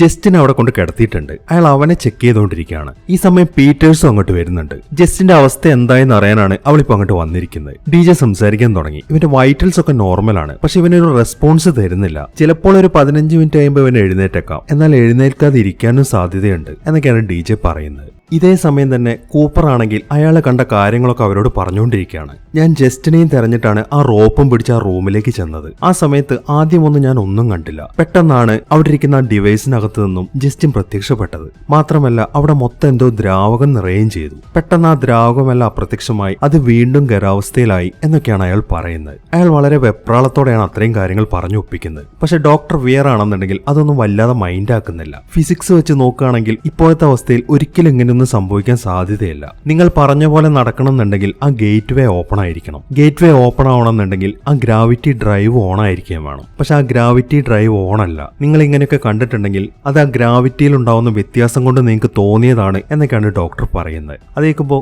ഗ്രാവിറ്റിയിൽ ഉണ്ടായിരുന്ന വ്യത്യാസമോ, എങ്ങനെയാണ് അത് സംഭവിക്കുക? ക്യാപ്റ്റൻ ചോദിക്കുന്നു. ചില സമയങ്ങളിൽ അതിനകത്ത് നിന്ന് വളരെ വലിയ രീതിയിലുള്ള ഗ്രാവിറ്റി ഫോഴ്സ് ഉണ്ടാവാൻ സാധ്യതയുണ്ട്. അതുകൊണ്ടായിരിക്കാം ഒരുപക്ഷെ ജസ്റ്റിൻ അപ്രത്യക്ഷമായത്. നമ്മുടെ ലൂയിസ് ആൻഡ് ക്ലാർക്ക് എന്ന പേടകം തകർന്നതിന്റെ കാരണം അത് തന്നെയായിരിക്കും എന്നൊക്കെയാണ് അയാൾ പറയുന്നത്. അങ്ങനെയാണെങ്കിൽ ആ കോറിനകത്ത് എന്താണുള്ളത്? ക്യാപ്റ്റൻ വീണ്ടും ചോദിക്കുന്നു. അത് കേൾക്കുന്ന ഡോക്ടർ ആണെങ്കിൽ അവരെയും വിളിച്ചുകൊണ്ട് ആ കോറിന്റെ അടുത്തേക്ക് ചെല്ലുന്നു. അതിനുശേഷം അവിടുത്തെ കാര്യങ്ങളൊക്കെ എക്സ്പ്ലെയിൻ ചെയ്യാൻ തുടങ്ങി. നിങ്ങൾ ഈ ഗേറ്റ് വേ കണ്ടില്ലേ? ഈ കാണുന്ന 3 മാഗ്നറ്റിക് റിങ്സ് ആണ്. അത് അലൈൻ ചെയ്യുന്ന സമയത്ത് ഒരു ആർട്ടിഫിഷ്യൽ ബ്ലാക്ക് ഹോൾ ഉണ്ടാവും. ആ ബ്ലാക്ക് ഹോൾ ആണ് ഈ പേടകത്തിനെ പ്രപഞ്ചത്തിലെ ഏത് ഭാഗങ്ങളിലേക്കും കൊണ്ടുപോകുന്നത്. Black hollow? അത് ഈ യൂണിവേഴ്സിലെ തന്നെ ഒരിക്കലും നശിപ്പിക്കാൻ സാധിക്കാത്ത ഫോഴ്സ് അല്ലേ? നിങ്ങൾ അത് ഉണ്ടാക്കിയെന്നാണോ പറയുന്നത്? അതേ സ്റ്റാർക്ക്, സ്പേസ് ടൈമിനെ വളയ്ക്കണം എന്നുണ്ടെങ്കിൽ നമുക്ക് ഒരുപാട് പവർ ആവശ്യമാണ്. ഒരു ബ്ലാക്ക് ഹോളിൽ നിന്ന് മാത്രമേ നമുക്ക് അത്രയും പവർ ഉണ്ടാക്കിയെടുക്കാൻ സാധിക്കത്തുള്ളൂ. സിമ്പിൾ ആയിട്ട് പറയുകയാണെന്നുണ്ടെങ്കിൽ നമ്മുടെ ലൂയിസ് ആൻഡ് ക്ലാർക്ക് എന്ന പേടകത്തിന് നമ്മുടെ തൊട്ടടുത്തുള്ള സ്റ്റാർ സിസ്റ്റത്തിലേക്ക് എത്താൻ 1000 വർഷങ്ങളോളം വേണ്ടി വരും. പക്ഷെ ഇവന്റ് ഹൊറൈസന് ഒരു ദിവസം കൊണ്ട് ചെല്ലാൻ സാധിക്കും എന്നൊക്കെയാണ് അയാൾ പറയുന്നത്. അങ്ങനെ അവരെല്ലാവരും കൂടെ ആ കോറ് മൊത്തം ചെക്ക് ചെയ്യാൻ തുടങ്ങി. ഇത് വളരെ സേഫ് ആണ് എന്ന വാദത്തിൽ തന്നെ ഉറച്ചു നിൽക്കുകയാണ് ഡോക്ടർ. ഈ സമയം മില്ലർ സംസാരിക്കാൻ തുടങ്ങി. അപ്പൊ നിങ്ങൾ പറഞ്ഞു വരുന്നത് ജസ്റ്റിൻ ഈ ഗേറ്റ് വേന്റെ അകത്തേക്ക് വലിച്ചെടുക്കപ്പെട്ടിട്ടുണ്ടെങ്കിൽ ഈ ഇവന്റ് ഹൊറൈസൺ പോകുന്ന എവിടേക്ക് വേണമെങ്കിലും അവന് പോകാൻ പറ്റുമെന്നാണോ? തിയററ്റിക്കലി നോക്കുമ്പോൾ അത് കറക്റ്റ് ആണ്. പക്ഷെ ഞാൻ നേരത്തെ നിങ്ങളോട് പറഞ്ഞില്ലേ, ഈ പേടകത്തിന് ഒരിക്കലും സ്വയം ഈ ഗേറ്റ് വേ ഓപ്പൺ ചെയ്യാൻ സാധിക്കത്തില്ല. അത് നമ്മൾ ആരെങ്കിലും ആണ് ചെയ്യേണ്ടത് എന്നൊക്കെയാണ് അയാൾ പറയുന്നത്. പക്ഷെ അയാളുടെ ആ ഒരു വിശദീകരണം ക്യാപ്റ്റൻ മില്ലർക്ക് അത്രയ്ക്ക് അങ്ങോട്ട് തൃപ്തിയാവുന്നില്ല. ആ കോർ ഇരിക്കുന്ന റൂം ഇപ്പോഴും ഡേഞ്ചറസ് ആണ് എന്നാണ് അയാൾ പറയുന്നത്. അതുകൊണ്ട് എത്രയും പെട്ടെന്ന് ഈ റൂം സീൽ ചെയ്യണം, ഈ ഏരിയയിലേക്ക് ആരും ഇനി വരരുത് എന്ന് പറഞ്ഞതിന് ശേഷം അയാൾ അവിടെ നിന്ന് പോകുന്നു. ഇതേ സമയം തന്നെ പീറ്റേഴ്സ് ആണെങ്കിൽ മെഡിക്കൽ റൂമിലിരിക്കുകയാണ്. ജസ്റ്റിൻ ഇപ്പോഴും അവിടെ കിടക്കുന്നുണ്ട്. അവന് ബോധമൊന്നും വന്നിട്ടില്ല. പെട്ടെന്നാണ് എന്തോ ശബ്ദം കേൾക്കുന്നത്. അവൾ തിരിഞ്ഞു നോക്കുമ്പോൾ ആരെയും കാണുന്നില്ല. DJ ആണ് എന്നാണ് അവൾ ആദ്യം വിചാരിച്ചത്. അതുകൊണ്ട് തന്നെ അവൾ DJ ഫോണിൽ വിളിക്കുന്നു. പക്ഷെ അവൻ ആ ഏരിയയിലൊന്നും ഇല്ല എന്നാണ് പറയുന്നത്. അതും കൂടെ ആകുമ്പോൾ അവളുടെ ടെൻഷൻ കൂടാൻ തുടങ്ങി. അവൾ വേഗം ചെന്ന് ഒരു കത്തി കയ്യിലെടുക്കുന്നു. അതിനുശേഷം അവിടെ മൊത്തം പരിശോധിക്കാൻ തുടങ്ങി. ആ ശബ്ദം ഇപ്പോഴും കേൾക്കുന്നുണ്ട്. അവിടെ എന്തോ ഒരു സാധനം മൂടിയിട്ടിരിക്കുകയാണ്. അതിൽ നിന്നാണ് ആ ശബ്ദം വരുന്നത്. അവൾ പെട്ടെന്ന് അങ്ങോട്ട് ചെന്ന് ആ മൂടി മൂടിയിട്ടിരിക്കുന്ന സാധനം കീറിക്കളയുന്നു. അതിനകത്തെ കാഴ്ച അവളെ ശരിക്കും ഞെട്ടിച്ചു കളഞ്ഞു. അവളുടെ മകനാണ് അതിന്റെ അകത്തിരിക്കുന്നത്. അവന്റെ കാലിന് എന്തൊക്കെയോ അസുഖം വന്നിട്ടുണ്ട്. അതൊക്കെ കണ്ട് ഉറക്കെ കരഞ്ഞോണ്ടിരിക്കുകയാണ് അവൾ. ഈ സമയത്താണ് DJ അങ്ങോട്ട് വരുന്നത്. പെട്ടെന്ന് അവൾ നോക്കുമ്പോൾ അവന്റെ മകനെ കാണുന്നില്ല. അതൊരു തോന്നലായിരുന്നു എന്ന കാര്യം അവൾക്ക് ഇപ്പോഴാണ് മനസ്സിലാവുന്നത്. അങ്ങനെ കുറച്ച് സമയങ്ങൾ കഴിഞ്ഞു. എല്ലാവരും കൂടെ ആ ലോഗ് റൂമിലിരുന്ന് ആ പേടകത്തിൽ നിന്ന് അവസാനം അയച്ച മെസ്സേജ് നോക്കിക്കൊണ്ടിരിക്കുകയാണ്. ആ പേടകത്തിലുണ്ടായിരുന്ന ക്യാപ്റ്റൻ എല്ലാവരും പരിചയപ്പെടുന്ന ഒരു ഫൂട്ടേജ് ആണത്. ഞങ്ങളിപ്പോ പ്രോക്സിമ സെന്റോറിയിലേക്ക് പോവാണ് എന്നൊക്കെ അയാൾ അതിൽ പറയുന്നുണ്ട്. അയാൾ അത് പറഞ്ഞു തരുമ്പോഴേക്കും പെട്ടെന്ന് എന്തൊരു ശബ്ദം കേൾക്കുന്നു. മാത്രമല്ല പിന്നീട് ആ വീഡിയോയിലൊന്നും വ്യക്തമായിട്ട് കാണാൻ സാധിക്കുന്നില്ല. അതൊക്കെ കണ്ട് ഒന്നും മനസ്സിലാകാതെ നിൽക്കുകയാണ് എല്ലാവരും. ഈ സമയത്താണ് അവിടെ കറണ്ട് പോകുന്നത്. മാത്രമല്ല എന്തോ ശബ്ദവും കേൾക്കുന്നുണ്ട്. അത് ആ കോർ റൂമിൽ നിന്നാണ് എന്ന കാര്യം ഡോക്ടർക്ക് മനസ്സിലായി. അയാൾ വേഗം തന്നെ മില്ലറിനെയും കൊണ്ട് നേരെ കോർ റൂമിന്റെ അകത്തേക്ക് ചെല്ലുന്നു. അങ്ങനെ അവർ അവിടെയൊക്കെ പരിശോധിക്കാൻ തുടങ്ങി. ഡോക്ടർ വിയർ ആണെന്നുണ്ടെങ്കിൽ ആ റൂമിന്റെ അകത്തു നിന്നും ചെറിയൊരു ഡോർ തുറന്ന് അതിന്റെ അകത്തേക്ക് കയറി പോകുന്നു. അതിന്റെ ഉള്ളിലാണ് ആ കോറിന്റെ ഫുൾ സെറ്റപ്പ് ഇരിക്കുന്നത്. ഈ സമയം DJ ആണെന്നുണ്ടെങ്കിൽ ആ മെഡിക്കൽ റൂമിലേക്ക് തന്നെ തിരിച്ചെത്തിയിട്ടുണ്ട്. അവൻ നോക്കുമ്പോൾ ജസ്റ്റിൻ ആണെങ്കിൽ അവിടെ കിടന്ന് വിറച്ചോണ്ടിരിക്കുകയാണ്. അവന്റെ വായിൽ നിന്ന് നുരയും പതയൊക്കെ വരുന്നുണ്ട്. DJ ആണെങ്കിൽ അതെങ്ങനെയെങ്കിലും നിർത്താൻ ശ്രമിച്ചുകൊണ്ടിരിക്കുകയാണ്. ഈ സമയം ജസ്റ്റിൻ സംസാരിക്കാൻ തുടങ്ങി. അവൻ ഇങ്ങോട്ട് വരുന്നുണ്ട്, ഇവിടെ മുഴുവൻ ഇരുട്ട് പരക്കാൻ പോവാണ് എന്നൊക്കെയാണ് അവൻ പറയുന്നത്. അതിനുശേഷം ജസ്റ്റിൻ ആണെങ്കിൽ ഉറക്കെ നിലവിളിച്ചുകൊണ്ടിരിക്കുകയാണ്. ഈ സമയം ഡോക്ടർ വിയർ ആണെന്നുണ്ടെങ്കിൽ അതിനകത്തൂടെ മുന്നോട്ട് തന്നെ പോയിക്കൊണ്ടിരിക്കുകയാണ്. അങ്ങനെ ഒരിടത്തെത്തുമ്പോൾ അയാൾ അതിന്റെ കംപ്ലൈന്റ് കണ്ടുപിടിച്ച് അത് ശരിയാക്കാൻ തുടങ്ങി. ഈ സമയത്താണ് അയാൾ ഒരു ശബ്ദം കേൾക്കുന്നത്. അത് അയാളുടെ വൈഫിന്റെ ശബ്ദമാണ്. അവൾ അയാളെ വിളിച്ചുകൊണ്ടിരിക്കുകയാണ്. അതിനിടയിൽ അവിടെ കറണ്ടൊക്കെ പോകുന്നുണ്ട്. അതും കൂടെ ആവുമ്പോൾ അയാൾക്ക് ശരിക്കും പേടിയാവാൻ തുടങ്ങി. അയാൾ ഉറക്കെ മില്ലറിനെ വിളിച്ചുകൊണ്ടിരിക്കുകയാണ്. പെട്ടെന്നാണ് അയാളുടെ ഭാര്യ അയാളുടെ മുന്നിൽ പ്രത്യക്ഷപ്പെടുന്നത്. അതൊക്കെ കണ്ട് ആകെ ഞെട്ടിയിരിക്കുകയാണ് ഡോക്ടർ. പെട്ടെന്ന് തന്നെ അവൾ അവിടെ നിന്ന് അപ്രത്യക്ഷമാവുകയും ചെയ്യുന്നു. ഈ സമയം മില്ലർ ആണെന്നുണ്ടെങ്കിൽ ഡോക്ടറെ നോക്കി നിൽക്കുകയാണ്. പക്ഷെ ഡോക്ടറിന്റെ പൊടി പോലും കാണുന്നില്ല. ഈ സമയത്താണ് ആ കോർ ഇരിക്കുന്നതിന് താഴെയുള്ള ആ ലിക്വിഡിൽ തീ കത്തുന്നത്. അതൊക്കെ കണ്ട് മില്ലർ ആണെങ്കിൽ ആകെ ഞെട്ടി നിൽക്കുകയാണ്. ഈ സമയം ആ വെള്ളത്തിനകത്തുനിന്ന് ഒരു രൂപം പൊങ്ങി വരുന്നു. അതൊരു മനുഷ്യനായിരുന്നു. എന്താണ് സംഭവിക്കുന്നത് എന്ന് അയാൾക്ക് മനസ്സിലാവുന്നില്ല. അങ്ങനെ ഈ സംഭവങ്ങൾക്കൊക്കെ ശേഷം അവരെല്ലാവരും കൂടെ ഒരു മീറ്റിംഗ് കൂടിയിരിക്കുകയാണ്. ക്യാപ്റ്റൻ ഉണ്ടായ അനുഭവം അയാൾ എല്ലാവരോടും പറയുന്നുണ്ട്. അതെല്ലാം കേൾക്കുമ്പോൾ അതൊരു ഹാലൂസിനേഷൻ സംഭവിച്ചാവാനാണ് സാധ്യത എന്നാണ് DJ പറയുന്നത്. അത് കേൾക്കുമ്പോൾ നീ എന്തൊക്കെയാണ് ഈ പറയുന്നത്? ഒരിക്കലും അങ്ങനെയല്ല. ആ തീ കത്തിയപ്പോൾ ആ ചൂട് ഞാൻ ശരിക്കും സെൻസ് ചെയ്തതാണ്. ഇതൊരിക്കലും ഒരു ഹാലൂസിനേഷൻ അല്ല എന്നാണ് അയാൾ പറയുന്നത്. മാത്രമല്ല ഡോക്ടർ വിയറിനോട് നിങ്ങൾ എന്തെങ്കിലും കണ്ടിരുന്നോ എന്ന് ചോദിക്കുന്നു. ഞാനൊന്നും കണ്ടില്ല എന്നാണ് അയാൾ പറയുന്നത്. ഈ സമയം പീറ്റേഴ്സ് സംസാരിക്കാൻ തുടങ്ങി. അവർ അവളുടെ മകനെ കണ്ട കാര്യങ്ങളൊക്കെ പറയുന്നുണ്ട്. അതും കൂടെ കേൾക്കുമ്പോൾ ക്യാപ്റ്റൻ വീണ്ടും സംസാരിക്കാൻ തുടങ്ങി. ഞാൻ പറഞ്ഞില്ലേ ഇത് റിയൽ ആണ്, ഒരിക്കലും ഇത് നമ്മുടെ മനസ്സിൽ നടക്കുന്ന കാര്യങ്ങളല്ല, എല്ലാം കൺമുന്നിൽ കണ്ട കാര്യങ്ങളാണ് എന്നൊക്കെയാണ് ക്യാപ്റ്റൻ പറയുന്നത്. പക്ഷെ ഡോക്ടർ വിയർ ആണെങ്കിൽ അതിനൊന്നും സമ്മതിക്കുന്നില്ല. അതെല്ലാം തോന്നലാണ് എന്നാണ് അയാൾ പറയുന്നത്.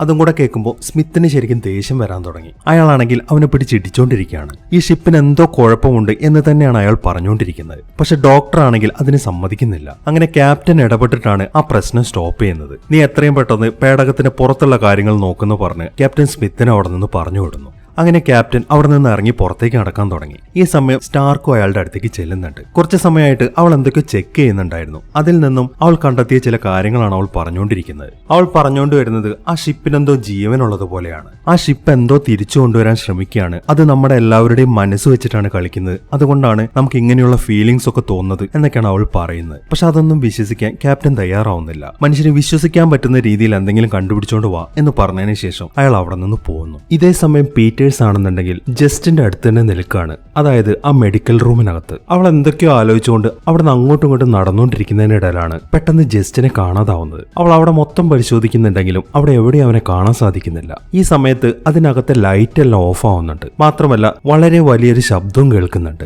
അതെല്ലാം കേട്ട് വളരെ ടെൻഷൻ അടിച്ച് നിൽക്കുകയാണ് അവൾ. ഈ സമയത്താണ് ഒരു പൊട്ടിത്തെറി നടക്കുന്നത്. അതും കൂടെ ആയപ്പോൾ അവൾക്ക് ശരിക്കും പേടിയാവാൻ തുടങ്ങി. അവൾ അവിടെ നിന്ന് വേഗം ബാക്കിയുള്ളവരുടെ അടുത്തേക്ക് ഓടിച്ചെല്ലുന്നു. അതിനുശേഷം വളരെ വെപ്രാളത്തോടെയാണ് അവൾ സംസാരിക്കുന്നത്. എന്താണ് സംഭവിച്ചത് എന്നൊക്കെ DJ ചോദിക്കുന്നുണ്ട്. പക്ഷെ അവൾ അതിന് മറുപടി പറയുന്നതിന് മുമ്പേ ആ റൂമിനകത്തും വലിയ ശബ്ദങ്ങൾ വരാൻ തുടങ്ങി. അവിടുത്തെ ഡോറിൽ ആരോ തല്ലി പൊളിക്കുന്നുണ്ട്. അതൊക്കെ കണ്ട് അവരാണെങ്കിൽ ഒന്നും മനസ്സിലാകാതെ നിൽക്കുകയാണ്. ഈ സമയത്ത് ഡോക്ടർ ആണെങ്കിൽ വേറൊരു അവസ്ഥയിലാണ് ഇരിക്കുന്നത്. അതൊന്നും കാണുമ്പോൾ അയാൾക്ക് പേടിയല്ല വരുന്നത്. അതെന്താണ് സംഭവം എന്ന് അറിയാൻ വേണ്ടി അയാൾ ആ ഡോറിന്റെ അടുത്തേക്ക് നടക്കുന്നു. അയാൾ ആ ഡോറ് തുറക്കുന്നു മനസ്സിലാവുമ്പോൾ സ്റ്റാർക്ക് വേഗം ചെന്ന് അയാളെ തടയുന്നു. അതിനുശേഷം ഇതുപോലുള്ള അവസരങ്ങളിൽ ഇങ്ങനെ എടുത്തു ചാടി ഓരോന്നൊന്നും ചെയ്യരുത് എന്നൊക്കെ പറഞ്ഞ് അവൾ അയാളെ അടക്കുന്നു. തുറക്കുന്നു. ഈ സമയം അതിനകത്ത് എന്തൊക്കെയോ അലാറം അടിക്കാൻ തുടങ്ങി. പുറത്തേക്കുള്ള എയർലോക്കിന്റെ അകത്തേക്ക് ആരോ പോയിട്ടുണ്ട് എന്നാണ് അതിൽ കാണിക്കുന്നത്. അവർ ബാക്കിയുള്ളവരെ വിളിച്ചു നോക്കുന്നുണ്ട്. അവരെല്ലാവരും മറ്റേ പേടകത്തിന്റെ പണിയിലാണ്. അതിൽ നിന്നും ജസ്റ്റിനാണ് പുറത്തേക്ക് പോയിട്ടുള്ളത് എന്ന കാര്യം അവർക്ക് മനസ്സിലായി. അവർ വേഗം തന്നെ ആ എയർലോക്കിന്റെ അടുത്തേക്ക് ഓടാൻ തുടങ്ങി. പക്ഷെ അപ്പോഴേക്കും ജസ്റ്റിൻ ആ ഡോറ് ലോക്ക് ചെയ്ത് കഴിഞ്ഞിരുന്നു. അവരെ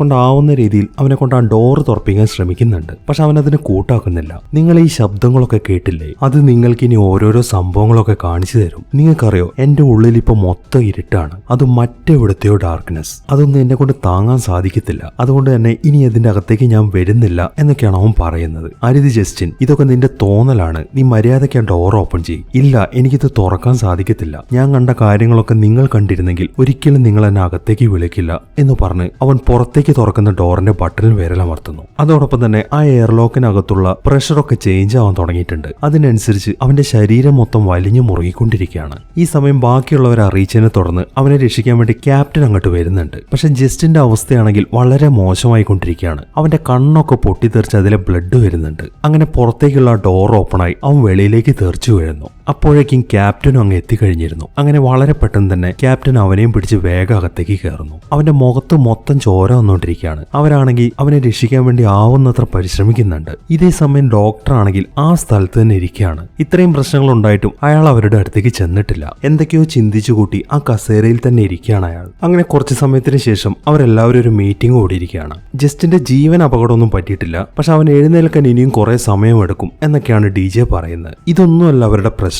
ഇനി 4 മണിക്കൂർ കൂടെ മാത്രമേ അവർക്ക് അതിനകത്ത് നിൽക്കാൻ സാധിക്കത്തുള്ളൂ. അപ്പോഴേക്കും അതിനകത്തുള്ള ഓക്സിജൻ മുഴുവൻ തീരും. ഈ കാര്യം സ്റ്റാർക്കാണ് പറയുന്നത്. മാത്രമല്ല അവൾ മറ്റൊരു കാര്യം കൂടെ ചോദിക്കുന്നുണ്ട്. ആ എയർലോക്കിന്റെ അകത്തേക്ക് കയറിയപ്പോൾ ജസ്റ്റിൻ ഒരു കാര്യം പറഞ്ഞിട്ടുണ്ടായിരുന്നു. അതായത് എന്റെ അകത്ത് മുഴുവൻ ഇരുട്ടാണെന്ന്. അതിന്റെ അർത്ഥം എന്താണ്? അവൾ ഡോക്ടറോടാണ് ആ കാര്യം ചോദിക്കുന്നത്. അത് അവൻ വല്ല പിച്ചും പേയും പറഞ്ഞതായിരിക്കും എന്ന് പറഞ്ഞതിന് ശേഷം ഡോക്ടർ അവിടെ നിന്ന് പോവുകയാണ് ചെയ്യുന്നത്. പക്ഷെ ക്യാപ്റ്റൻ അയാളെ വിടുന്നില്ല. നിങ്ങൾ അങ്ങനെ നിസ്സാരമായിട്ട് അതൊന്നും തള്ളിക്കളഞ്ഞിട്ട് പോരല്ല ഡോക്ടർ. കറക്റ്റായിട്ട് ഒരു എക്സ്പ്ലനേഷൻ തന്നേ പറ്റൂ. നിങ്ങളല്ലേ പറഞ്ഞത് ഈ ഷിപ്പ് ഒരു ഗേറ്റ് വേ ഓപ്പൺ ആക്കി അതിനകത്തുകൂടെ യാത്ര ചെയ്യുമെന്ന്? അപ്പോൾ ഈ ഷിപ്പ് എങ്ങോട്ടാണ് പോയത്? ഈ 7 വർഷമായിട്ട് ഈ ഷിപ്പ് എവിടെയായിരുന്നു? എങ്ങോട്ടാണ് നിങ്ങൾ ഇതിനെ അയച്ചത്? എന്നിങ്ങനെയുള്ള കാര്യങ്ങളൊക്കെയാണ് മില്ലർ ചോദിക്കുന്നത്. അതിന് ഡോക്ടർ മറുപടി പറയുന്നത്, അതൊന്നും എനിക്ക് അറിയത്തില്ല. ഇത് എങ്ങോട്ടാണ് യാത്ര ചെയ്തതെന്നും എനിക്ക് അറിയത്തില്ല. നിങ്ങൾ എന്തായാലും എനിക്ക് കുറച്ച് സമയം താ, അതിനുള്ളിൽ ഞാനത് എങ്ങനെയെങ്കിലും കണ്ടുപിടിച്ചു തരാം എന്നാണ് ഡോക്ടർ മറുപടി പറയുന്നത്. അത് കേട്ടതിന് ശേഷം ക്യാപ്റ്റൻ അവിടെ നിന്ന് നടക്കാൻ തുടങ്ങി. ഈ സമയത്ത് അയാൾ ആരോ വിളിക്കുന്ന ശബ്ദം കേൾക്കുന്നുണ്ട്. അത് കേൾക്കുമ്പോൾ അയാൾ അവിടെയൊക്കെ പരിശോധിക്കാൻ തുടങ്ങി. പക്ഷെ അവിടെ എവിടെ ആരെയും കാണുന്നില്ല. പക്ഷെ ആ ശബ്ദം ഇങ്ങനെ അയാൾക്ക് കേട്ടുകൊണ്ടിരിക്കുകയാണ്. മാത്രമല്ല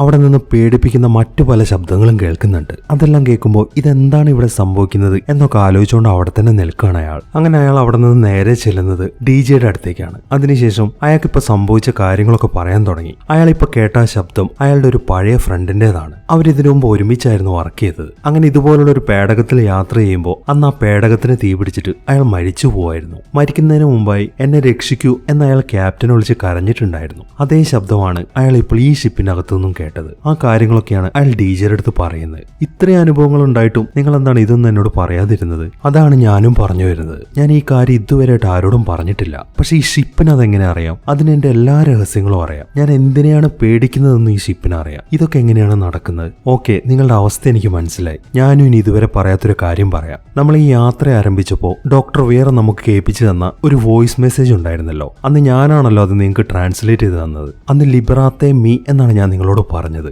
അതെനിക്ക് പറ്റിയൊരു മിസ്റ്റേക്ക് ആയിരുന്നു. ഞാൻ ആ സൗണ്ട് വീണ്ടും വീണ്ടും കേട്ടു നോക്കി. ലിബറാത്തെ മീ എന്ന് പറഞ്ഞ എന്നെ രക്ഷിക്കൂ എന്നാണ്. പക്ഷെ അതിൽ പറഞ്ഞത് ലിബറാത്തെ മീ എന്നല്ല, ലിബറാത്തെ ടുട്ടുമേ എന്നാണ്. അതിന്റെ അർത്ഥം നിങ്ങളെ തന്നെ രക്ഷിക്കുന്നതാണ്. ഇനി ഡോക്ടർ വിയർ പറഞ്ഞത് വെച്ച് നോക്കുമ്പോൾ ഈ പേടകം ഈ യൂണിവേഴ്സിന്റെ ബൗണ്ടറീസിലൊക്കെ സഞ്ചരിച്ചിട്ടുണ്ട്. അങ്ങനെയാണെങ്കിൽ ഇത് നരകത്തിലും പോയിട്ടുണ്ടാവും. പക്ഷെ അവിടെ നിന്ന് എന്തൊക്കെയാണ് ഇതിങ്ങോട്ട് കൊണ്ടുവന്നിരിക്കുന്നത് എന്നാണ് ഒരു എത്തും പിടിയും കിട്ടാത്തത് എന്നൊക്കെയാണ് അയാൾ പറയുന്നത്. നരകത്തിൽ പോയെന്നോ? നീ ആ കൺസെപ്റ്റിലൊക്കെ വിശ്വസിക്കുന്നുണ്ടോ എന്നാണ് ക്യാപ്റ്റൻ ചോദിക്കുന്നത്. ഈ സമയത്താണ് പുറത്തു നിന്നും കൂപ്പർ വിളിക്കുന്നത്. അവരുടെ ആ ലൂയിസ് ആൻഡ് ക്ലാർക്ക് എന്ന പേടകത്തിന് പണിയൊക്കെ തീർത്തിട്ടുണ്ട് എന്നാണ് അവൻ പറയുന്നത്. എന്നാൽ പിന്നെ ഞാൻ എല്ലാവരെയും അറിയിച്ചിട്ട് വേഗം റെഡിയാവാം എന്ന് പറഞ്ഞ് ക്യാപ്റ്റൻ വേഗം അവരുടെ അടുത്തേക്ക് പോവാണ്. ഇതേ സമയം തന്നെ പീറ്റേഴ്സും സ്റ്റാർക്കും ആ ഇവന്റ് ഹൊറൈസണിൽ നിന്ന് കിട്ടാവുന്ന ഡാറ്റയൊക്കെ ശേഖരിച്ചുകൊണ്ടിരിക്കുകയാണ്. പെട്ടെന്നാണ് അതിലൊരു വീഡിയോ ക്ലിപ്പ് ഓണാവുന്നത്. അത് ശരിക്കും അവരെ ഞെട്ടിച്ചു കളഞ്ഞു. ആ ഷിപ്പിലുണ്ടായിരുന്ന യാത്രക്കാരാണ് അതിൽ. അവരെല്ലാവരും പരസ്പരം കുത്തിയും കീറിയും കൊന്നുകൊണ്ടിരിക്കുകയാണ്. ഒരു വല്ലാത്തൊരു വയലൻസ് ആണ് അതിൽ കാണിക്കുന്നത്. അവർ വേഗം തന്നെ ബാക്കി എല്ലാവരെയും വിളിച്ചത് കാണിച്ചു കൊടുക്കുന്നു. അതൊക്കെ കണ്ട് ക്യാപ്റ്റൻ ആണെങ്കിൽ ഒന്നും പറയാൻ തോന്നുന്നില്ല. നമ്മളിനി ഇവിടെ നിന്ന് ശരിയാവത്തില്ല, എത്രയും പെട്ടെന്ന് നമുക്ക് ഇവിടെ നിന്ന് പുറപ്പെട്ടേ പറ്റൂ എന്നാണ് അയാൾ പറയുന്നത്. ഇല്ല ക്യാപ്റ്റൻ, നമുക്ക് അങ്ങനെ പോകാൻ പറ്റത്തില്ല. ഗവൺമെന്റ് നമ്മളെ ചില ജോലികൾ ഏൽപ്പിച്ചിട്ടുണ്ട്. അതൊന്നും നമ്മൾ ചെയ്തു തീർത്തിട്ടില്ല. എന്ത് ജോലി ഏൽപ്പിച്ചെന്നാണ് ഈ പറയുന്നത്? ഇതിലുള്ള ആളുകളെ രക്ഷിക്കാനല്ലേ ഗവൺമെന്റ് നമ്മളോട് പറഞ്ഞത്? പക്ഷെ ഇതിൽ ആരാണ് രക്ഷിക്കാനുള്ളത്? നിങ്ങളുടെ ഷിപ്പ് അവരെല്ലാവരെയും കൊന്നു കളഞ്ഞില്ലേ? അതുകൊണ്ട് ഞാൻ പറയുന്ന അങ്ങോട്ട് കേട്ടാൽ മതി, എത്രയും പെട്ടെന്ന് റെഡി ആയിക്കോ എന്ന് പറഞ്ഞ് ബാക്കിയുള്ളവർക്കൊക്കെ അയാൾ ഓരോ ജോലി ഏൽപ്പിച്ചു കൊടുക്കുന്നു. അങ്ങനെ ക്യാപ്റ്റൻ വേഗം തന്നെ അവിടെ നിന്ന് നടക്കാൻ തുടങ്ങി. ഡോക്ടറാണ് ഈ ക്യാപ്റ്റന്റെ പുറകിൽ തന്നെയാണ്. അപ്പൊ നിങ്ങളുടെ കാര്യങ്ങളൊക്കെ കഴിഞ്ഞു, അപ്പൊ പിന്നെ എന്റെ ഷിപ്പിന്റെ കാര്യം എങ്ങനെയാണ്? ഇതിനെ നിങ്ങൾ ഉപേക്ഷിക്കുകയാണോ? ഇല്ല ഡോക്ടർ, ഇതിനെ ഉപേക്ഷിക്കാൻ എനിക്കൊരു പദ്ധതിയുമില്ല. ആദ്യം ലൂയിസ് ആൻഡ് ക്ലാർക്ക് സേഫ് ആയിട്ടുള്ള ഒരു സ്ഥലത്തെത്തിക്കണം. അതിനുശേഷം ഞാൻ അവിടുന്ന് ഒരു മിസൈൽ ലോഞ്ച് ചെയ്യും. അങ്ങനെ ഈ ഷിപ്പ് മൊത്തം തകർത്ത് കളയാനാണ് എന്റെ പ്ലാൻ എന്നാണ് അയാൾ പറയുന്നത്. അത് കേൾക്കുന്ന ഡോക്ടർക്ക് ശരിക്കും ദേഷ്യം വരുന്നുണ്ട്. അങ്ങനെ അവർ തമ്മിൽ ചെറിയൊരു അടിപിടി നടക്കുകയാണ്. അതോടൊപ്പം തന്നെ ആ ഷിപ്പിലെ കറണ്ട് മുഴുവൻ കട്ടായി പോകുന്നു. ഈ സമയം സ്റ്റാർക്ക് ആണെന്നുണ്ടെങ്കിൽ അതിനകത്തെ ഫയലുകളൊക്കെ കളക്ട് ചെയ്തുകൊണ്ടിരിക്കുകയാണ്. അവിടുത്തെ കറണ്ടും പോകുന്നുണ്ട്. അത് കാണുന്ന അവൾ വേഗം ക്യാപ്റ്റനെ വിളിക്കുന്നു. ക്യാപ്റ്റൻ, ഇവിടുത്തെ കറണ്ടൊക്കെ പോയിക്കൊണ്ടിരിക്കുകയാണ്. ഇതെല്ലാം ചെയ്യുന്നത് ആ കോറാണ്. അത് ഈ ഷിപ്പിന്റെ മുഴുവൻ എനർജിയും ഡ്രെയിൻ ചെയ്തുകൊണ്ടിരിക്കുകയാണ് എന്നാണ് അവൾ പറയുന്നത്. എങ്കിൽ നീ ഒരു കാര്യം ചെയ്യ്, എത്രയും പെട്ടെന്ന് ഫയലുകളൊക്കെ കളക്ട് ചെയ്തിട്ട് ഈ ഷിപ്പിൽ നിന്ന് പുറത്തേക്ക് ഇറങ്ങാൻ നോക്ക്. ബാക്കിയുള്ളവരെയും കാര്യം അറിയിക്കും. നമുക്ക് എത്രയും പെട്ടെന്ന് ഇവിടെ നിന്ന് രക്ഷപ്പെടണം എന്നാണ് അയാൾ പറയുന്നത്. ഇല്ല ക്യാപ്റ്റൻ, നിങ്ങൾക്ക് ഒരിക്കലും ഇവിടെ നിന്ന് പോകാൻ സാധിക്കത്തില്ല. ഈ ഷിപ്പ് അതിന് നിങ്ങളെ സമ്മതിക്കത്തില്ല എന്ന് പറഞ്ഞ് ഡോക്ടർ ആ ഷിപ്പിന്റെ അകത്തേക്ക് തന്നെ പോവാണ്. ഇതേ സമയം തന്നെ സ്മിത്തും പീറ്റേഴ്സും ആ കോറിന്റെ അടുത്താണ്. അവിടെ നിന്ന് കിട്ടാവുന്ന മുഴുവൻ ഡാറ്റാസ് അവർ കളക്ട് ചെയ്തുകൊണ്ടിരിക്കുകയാണ്. അങ്ങനെ ഡാറ്റാസ് ഒക്കെ കളക്ട് ചെയ്ത് അവർ പോകാൻ തുടങ്ങുമ്പോഴാണ് ആ കോർ വീണ്ടും പണി തുടങ്ങുന്നത്. അത് പീറ്റേഴ്സിനാണ് പിടിച്ചിരിക്കുന്നത്. അവളുടെ മകനെ കാണിച്ചിട്ടാണ് ആ കോർ അവളെ അട്രാക്ട് ചെയ്തുകൊണ്ടിരിക്കുന്നത്. മകൻ അതിൽ ഓടിപ്പോകുന്നത് കാണുമ്പോൾ അവളും അവന്റെ പുറകെ ചെല്ലുന്നു. അവൻ നേരെ അതിന്റെ മുകളിലേക്കാണ് കയറി ചെല്ലുന്നത്. അവളും അവന്റെ പുറകെ കയറിക്കൊണ്ടിരിക്കുകയാണ്. അങ്ങനെ ഏറ്റവും മുകളിൽ എത്തി കഴിയുമ്പോൾ അവൾക്ക് അവനെ കാണാൻ സാധിക്കുന്നുണ്ട്. അവൾ വളരെ സന്തോഷത്തോടെ അവന്റെ അടുത്തേക്ക് നടക്കുന്നു. പെട്ടെന്നാണ് അവൾ അവിടെ നിന്ന് താഴേക്ക് വീഴുന്നത്. നേരെ ആ കോറിന്റെ മുന്നിലേക്ക് തന്നെയാണ് അവൾ ചെന്ന് വീഴുന്നത്. ആ വീഴ്ചയിൽ അവളുടെ ശരീരഭാഗങ്ങൾ മൊത്തം തകർന്ന് അവൾ മരിച്ചു പോവാണ്. കുറച്ചു സമയം കഴിയുമ്പോൾ ഡോക്ടറും അങ്ങോട്ട് വരുന്നുണ്ട്. അവൾ അവിടെ മരിച്ചു കിടക്കുന്ന കാണുമ്പോൾ അയാൾക്ക് ശരിക്കും സങ്കടം വരാൻ തുടങ്ങി. ഈ സമയത്താണ് കോർ അയാൾക്കിട്ടിട്ട് പണി കൊടുക്കുന്നത്. അത് അയാളുടെ ഭാര്യയുടെ രൂപത്തിലായിരുന്നു. അവളെ കുറിച്ചിട്ടുള്ള ചില കാര്യങ്ങളൊക്കെയാണ് കോർ ഇപ്പോൾ അയാൾക്ക് കാണിച്ചു കൊടുക്കുന്നത്. അയാളുടെ ഭാര്യ അയാളുടെ തൊട്ടടുത്തേക്ക് വരുന്നുണ്ട്.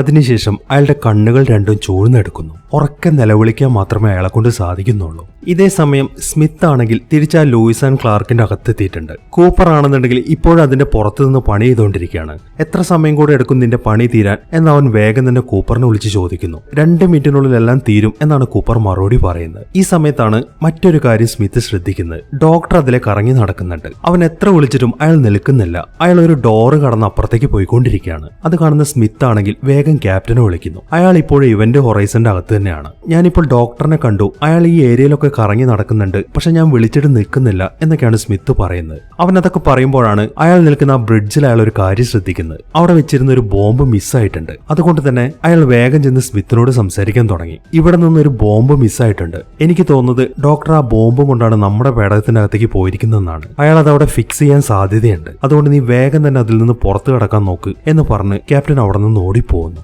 ഈ സമയം സ്മിത്ത് ആ ബോംബ് അവിടെ ഉണ്ടോന്ന് ചെക്ക് ചെയ്യാൻ തുടങ്ങി. അവൻ നോക്കുമ്പോൾ ആ ബോംബ് അവിടെ സെറ്റ് ചെയ്ത് കഴിഞ്ഞിരിക്കുകയാണ്. അവൻ അടുത്തതായിട്ട് എന്തെങ്കിലും ചിന്തിക്കുന്നതിന് മുമ്പ് തന്നെ ആ ബോംബ് പൊട്ടിത്തെറിക്കുന്നു. അതോടൊപ്പം തന്നെ ആ പേടകം മൊത്തമായിട്ട് പൊട്ടി തകർന്നു പോവാണ്. കൂപ്പർ ആണെങ്കിൽ ആ പേടകത്തിന്റെ മുകളിലായിരുന്നു ഉണ്ടായിരുന്നത്. ആ പൊട്ടിത്തെറിയിൽപ്പെട്ട് അവൻ അവിടെ നിന്ന് സ്പേസിലേക്ക് തെറിച്ചു പോവാണ്. ആ പേടകം പൊട്ടി തകർന്നുകൊണ്ട് തന്നെ ക്യാപ്റ്റൻ ആണെങ്കിൽ ആകെ നിരാശയിലും ദേഷ്യത്തിലും ഇരിക്കുകയാണ്. ഇതേ സമയം കൂപ്പർ ആ പേടകത്തിന്റെ ഒരു കഷ്ണത്തിൽ പിടിച്ചിരിക്കുകയാണ്. അതിൽ നിന്നിട്ടാണ് അവൻ അവിടെ നിന്ന് തെറിച്ചു പോയിക്കൊണ്ടിരിക്കുന്നത്. എങ്കിലും അവൻ ധൈര്യം കൈവിടുന്നില്ല. അവൻ വേഗം തന്നെ അവന്റെ സ്യൂട്ടിലുള്ള ബൂസ്റ്റേഴ്സ് ഒക്കെ ഓണാക്കുന്നു. അതോടൊപ്പം തന്നെ അവൻ തിരിച്ച ഇവന്റ് ഹൊറൈസന്റെ അടുത്തേക്ക് തന്നെ പോകാൻ തുടങ്ങി. ഇതേ സമയം തന്നെ ക്യാപ്റ്റൻ വേഗം തന്നെ DJ വിളിച്ചിരിക്കുകയാണ്. അയാൾ ഉണ്ടായ കാര്യങ്ങളൊക്കെ പറയുന്നു. ആ ഡോക്ടർ ഇപ്പോൾ നമ്മുടെ കൂട്ടത്തിലുള്ള എല്ലാവരെയും കൊന്നിരിക്കുകയാണ്. അവനെ നീ കാണുകയാണെന്നുണ്ടെങ്കിൽ വെറുതെ വിടരുത്, ഉടനെ തന്നെ തീർത്തേക്ക് എന്നാണ് ക്യാപ്റ്റൻ പറയുന്നത്. ആ കാര്യം ഞാൻ നോക്കിക്കോളാം എന്നും പറഞ്ഞ് അവൻ അവിടെ നിന്നൊരു കത്തി കയ്യിലെടുക്കുന്നു. പക്ഷെ അവൻ ആ കത്തിയും കൊണ്ട് തിരിയുമ്പോഴേക്കും ഡോക്ടർ അവന്റെ മുന്നിൽ എത്തിക്കഴിഞ്ഞിരുന്നു. അങ്ങനെ അവർ തമ്മിൽ ഫൈറ്റ് ചെയ്യാൻ തുടങ്ങി. അവർ തമ്മിലുള്ള ആ ഫൈറ്റ് ഒക്കെ മില്ലറിനും കാണാൻ സാധിക്കുന്നുണ്ട്.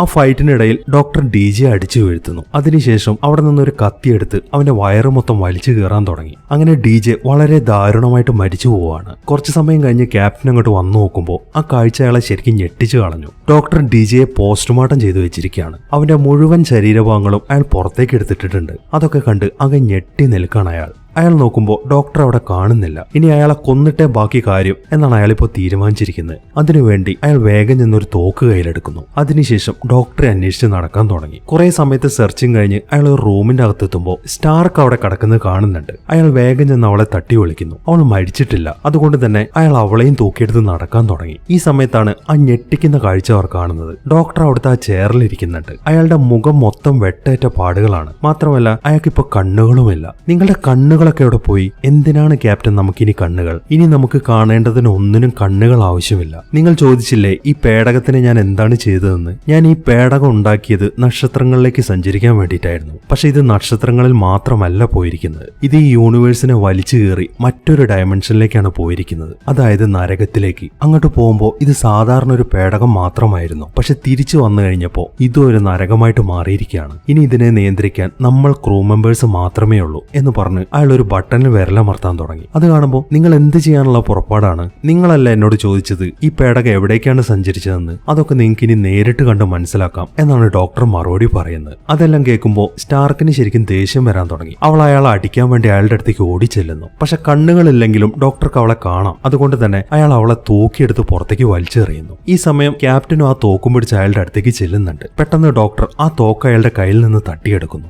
ക്യാപ്റ്റൻ ആണെങ്കിൽ പിന്നീട് ഒന്നും ചെയ്യാൻ സാധിക്കുന്നില്ല. ഈ സമയമാകുമ്പോഴേക്കും കൂപ്പർ ആ പേടകത്തിന്റെ അടുത്തെത്തിയിട്ടുണ്ട്. അവനിപ്പോൾ അതിന്റെ ചില്ലിന്റെ അടുത്താണ് നിൽക്കുന്നത്. അത് കാണുന്ന ഡോക്ടർ ആണെങ്കിൽ വേഗം തന്നെ ആ ചില്ലിലേക്ക് ഷൂട്ട് ചെയ്യുന്നു. പിന്നീട് ഒരു പൊട്ടിത്തെറിയാണ് നടക്കുന്നത്. ആ ചില്ല് മൊത്തം തകർന്നിട്ടുണ്ട്. അവരാണെന്നുണ്ടെങ്കിൽ പുറകിലേക്ക് തെറിച്ചു പോയിക്കൊണ്ടിരിക്കുകയാണ്. വളരെ കഷ്ടപ്പെട്ടിട്ടാണ് ക്യാപ്റ്റൻ അവിടെ പിടിച്ചു നിൽക്കുന്നത്. ഈ സമയം ഡോക്ടറും പുറത്തേക്ക് തെറിച്ചു പോകാനായിട്ടുണ്ട്. അയാളും അവിടെ മുറുകെ പിടിച്ചു നിൽക്കുകയാണ്. പക്ഷെ അധിക സമയം അയാൾക്ക് അങ്ങനെ നിൽക്കാൻ സാധിക്കുന്നില്ല. വളരെ പെട്ടെന്ന് തന്നെ അയാളും പുറത്തേക്ക് തെറിച്ചു പോകുന്നു. ഈ സമയം ക്യാപ്റ്റൻ അവിടെയുള്ള റോപ്പിൽ പിടുത്തം കിട്ടിയിട്ടുണ്ട്. അതിൽ തൂങ്ങി അയാൾ മുകളിലേക്ക് പിടിച്ചു കയറിക്കൊണ്ടിരിക്കുകയാണ്. അങ്ങനെ വളരെ കഷ്ടപ്പെട്ട് അയാൾ ഒരു ഡോറിന്റെ അപ്പുറത്തേക്ക് ചെല്ലുന്നു. അതിനുശേഷം വേഗം തന്നെ സ്റ്റാർക്കിനെയും പിടിച്ച് അകത്തേക്ക് കയറ്റുന്നു. അങ്ങനെ അവർ രണ്ടുപേരും തൽക്കാലം രക്ഷപ്പെട്ടിരിക്കുകയാണ്. കുറച്ചു സമയം കഴിയുമ്പോഴേക്കും വളരെ കഷ്ടപ്പെട്ട് കൂപ്പർ അതിന്റെ അകത്തേക്ക് കയറി വരുന്നുണ്ട്. ഇനി അടുത്തതായിട്ട് എന്ത് ചെയ്യുമെന്ന് പ്ലാൻ ചെയ്യുമ്പോഴാണ് മറ്റൊരു പ്രശ്നം കൂടെ അവർക്ക് വരുന്നത്. ഡോക്ടർ വിയർ നേരത്തെ തന്നെ ആ ഗേറ്റ് വേ ഓപ്പൺ ചെയ്യാനുള്ള ബട്ടണിൽ വിരലമർത്തിയിട്ടുണ്ട്. 6 മിനിറ്റിനുള്ളിൽ അത് ഓപ്പൺ ആവും എന്നാണ് അതിൽ അനൗൺസ്മെന്റ് വരുന്നത്. അതെങ്ങാനും ഓപ്പൺ ആയി കഴിഞ്ഞാൽ പിന്നെ ഒന്നും ചെയ്യാൻ സാധിക്കത്തില്ല. ഇനി അവർക്ക് ആകെ ചെയ്യാനുള്ള ഒരേ ഒരു മാർഗം ആ കോറിഡോറിലുള്ള ബോംബൊക്കെ എക്സ്പ്ലോഡ് ചെയ്ത് അതിന്റെ ആ വാൽ ഭാഗത്തിൽ രക്ഷപ്പെടാന്നുള്ള കാര്യമാണ്. അതാണ് ഇനി അവർ ചെയ്യാൻ പോകുന്നത്. അതിനുവേണ്ടി ആ ബോംബൊക്കെ ഓണാക്കാൻ പോകുന്നത് ക്യാപ്റ്റനാണ്. ബാക്കിയുള്ളവർ അവിടെയുള്ള കാര്യങ്ങളൊക്കെ ചെയ്തുകൊണ്ടിരിക്കുകയാണ്. അതിനിടയിലാണ് പെട്ടെന്ന് അവിടെ മൊത്തം ബ്ലഡ് നിറയാൻ തുടങ്ങിയത്. ഒരുപാടുണ്ടായിരുന്നു അത്. അതിൽപ്പെട്ട് സ്റ്റാർക്ക് ആണെങ്കിൽ താഴേക്ക് തെറിച്ചു വീഴുന്നു. അവൾ നേരെ ചെന്ന് വീഴുന്നത് കൂപ്പറിന്റെ അടുത്തേക്കാണ്. അവനാണെങ്കിൽ വേഗം ചെന്ന് അവളെ രക്ഷിക്കുന്നു. ഇതേ സമയം ക്യാപ്റ്റൻ ആണെങ്കിൽ ആ ബോംബൊക്കെ റെഡിയാക്കിയിട്ടുണ്ട്.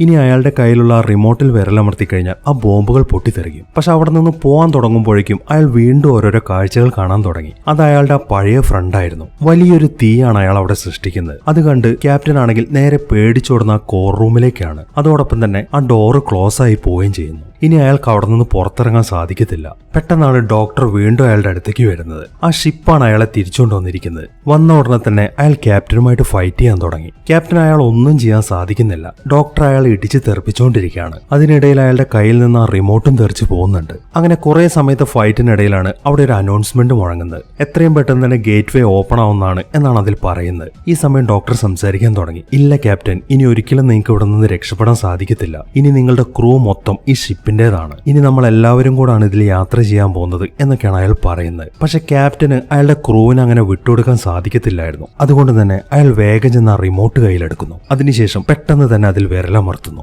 അതോടൊപ്പം തന്നെ വലിയൊരു പൊട്ടിത്തെറിയാണ് നടക്കുന്നത്. ആ ഷിപ്പിന്റെ നടുഭാഗമാണ് തകർന്നിരിക്കുന്നത്. അതിന്റെ ഒരു ഭാഗം മുന്നോട്ടും ബാക്കി ഭാഗം പുറകിലേക്കും പോകുന്നു. ഈ പുറകിലേക്ക് പോകുന്ന ഭാഗമാണ് ഒരു ഗേറ്റ് വേ ഓപ്പൺ ആക്കി അതിനകത്തേക്ക് പോകുന്നത്. കൂപ്പറും സ്റ്റാർക്കും നിൽക്കുന്ന ഭാഗം മറ്റൊരു ഭാഗത്തേക്കാണ് നീങ്ങുന്നത്. അവർ നോക്കുമ്പോൾ ആ പേടകത്തിന്റെ ആ ഭാഗം ആ ഗേറ്റ് വേക്ക് അകത്തേക്ക് പോയി അത് അടയുന്നതാണ് കാണുന്നത്. വളരെ അത്ഭുതത്തോടെ അതിലേക്ക് തന്നെ നോക്കി നിൽക്കുകയാണ് അവർ. അങ്ങനെ 72 ദിവസങ്ങൾ കഴിഞ്ഞു. ഒരു റെസ്ക്യൂ ടീം ഇപ്പോൾ അവരെ രക്ഷിക്കാൻ വേണ്ടി അങ്ങോട്ട് വന്നിരിക്കുകയാണ്. കൂപ്പറും സ്റ്റാർക്കും ഇപ്പോഴും ആ ഗ്രേവ് ടാങ്കിന്റെ അകത്താണ്. അവർ വേഗം തന്നെ ചെന്ന് അവരെ പുറത്തേക്ക് ഇറക്കുന്നു. ഈ സമയത്താണ് അവൾ ഞെട്ടിക്കുന്ന ഒരു കാഴ്ച കാണുന്നത്. അവരെ രക്ഷിക്കാൻ വന്നതിൽ ഒരാൾ ഡോക്ടറാണ്. അതുകൊണ്ട് തന്നെ അവൾ ഉറക്കെ നിലവിളിക്കാൻ തുടങ്ങി. പക്ഷെ അത് അവളുടെ ഒരു തോന്നൽ മാത്രമായിരുന്നു. അതുകൊണ്ട് തന്നെ കൂപ്പർ ഓരോന്നൊക്കെ പറഞ്ഞ് അവളെ സമാധാനിപ്പിച്ചുകൊണ്ടിരിക്കുകയാണ്. അങ്ങനെ വളരെ പെട്ടെന്ന് തന്നെ ആ ക്രൂ ക്രൂ മെമ്പേഴ്സ് എല്ലാവരും കൂടെ അവരെയും കൂട്ടി അവിടെ നിന്ന് യാത്രയാവുന്നു. അപ്പോൾ ഇതാണ് 1997 ഇറങ്ങിയ ഇവന്റ് ഹൊറൈസൺ എന്ന സയൻസ് ഫിക്ഷൻ മൂവിയുടെ കഥ. എങ്ങനെയുണ്ടായിരുന്നു? കിടിലനല്ലേ? ആ ഒരു കാലത്ത് ഇത്രയും അടിപൊളിയായിട്ട് ഗ്രാഫിക്സ് ചെയ്ത് അവരെ സമ്മതിക്കണല്ലേ? എന്തൊക്കെയാണ് നിങ്ങളുടെ അഭിപ്രായങ്ങൾ? എന്താണെങ്കിലും അതൊക്കെ കമന്റ് ബോക്സിൽ എഴുതി അറിയിക്കണം കേട്ടോ. അപ്പോൾ കിടിലനൊരു മൂവിയുമായിട്ട് നമുക്ക് അടുത്ത വീഡിയോയിൽ കാണാം.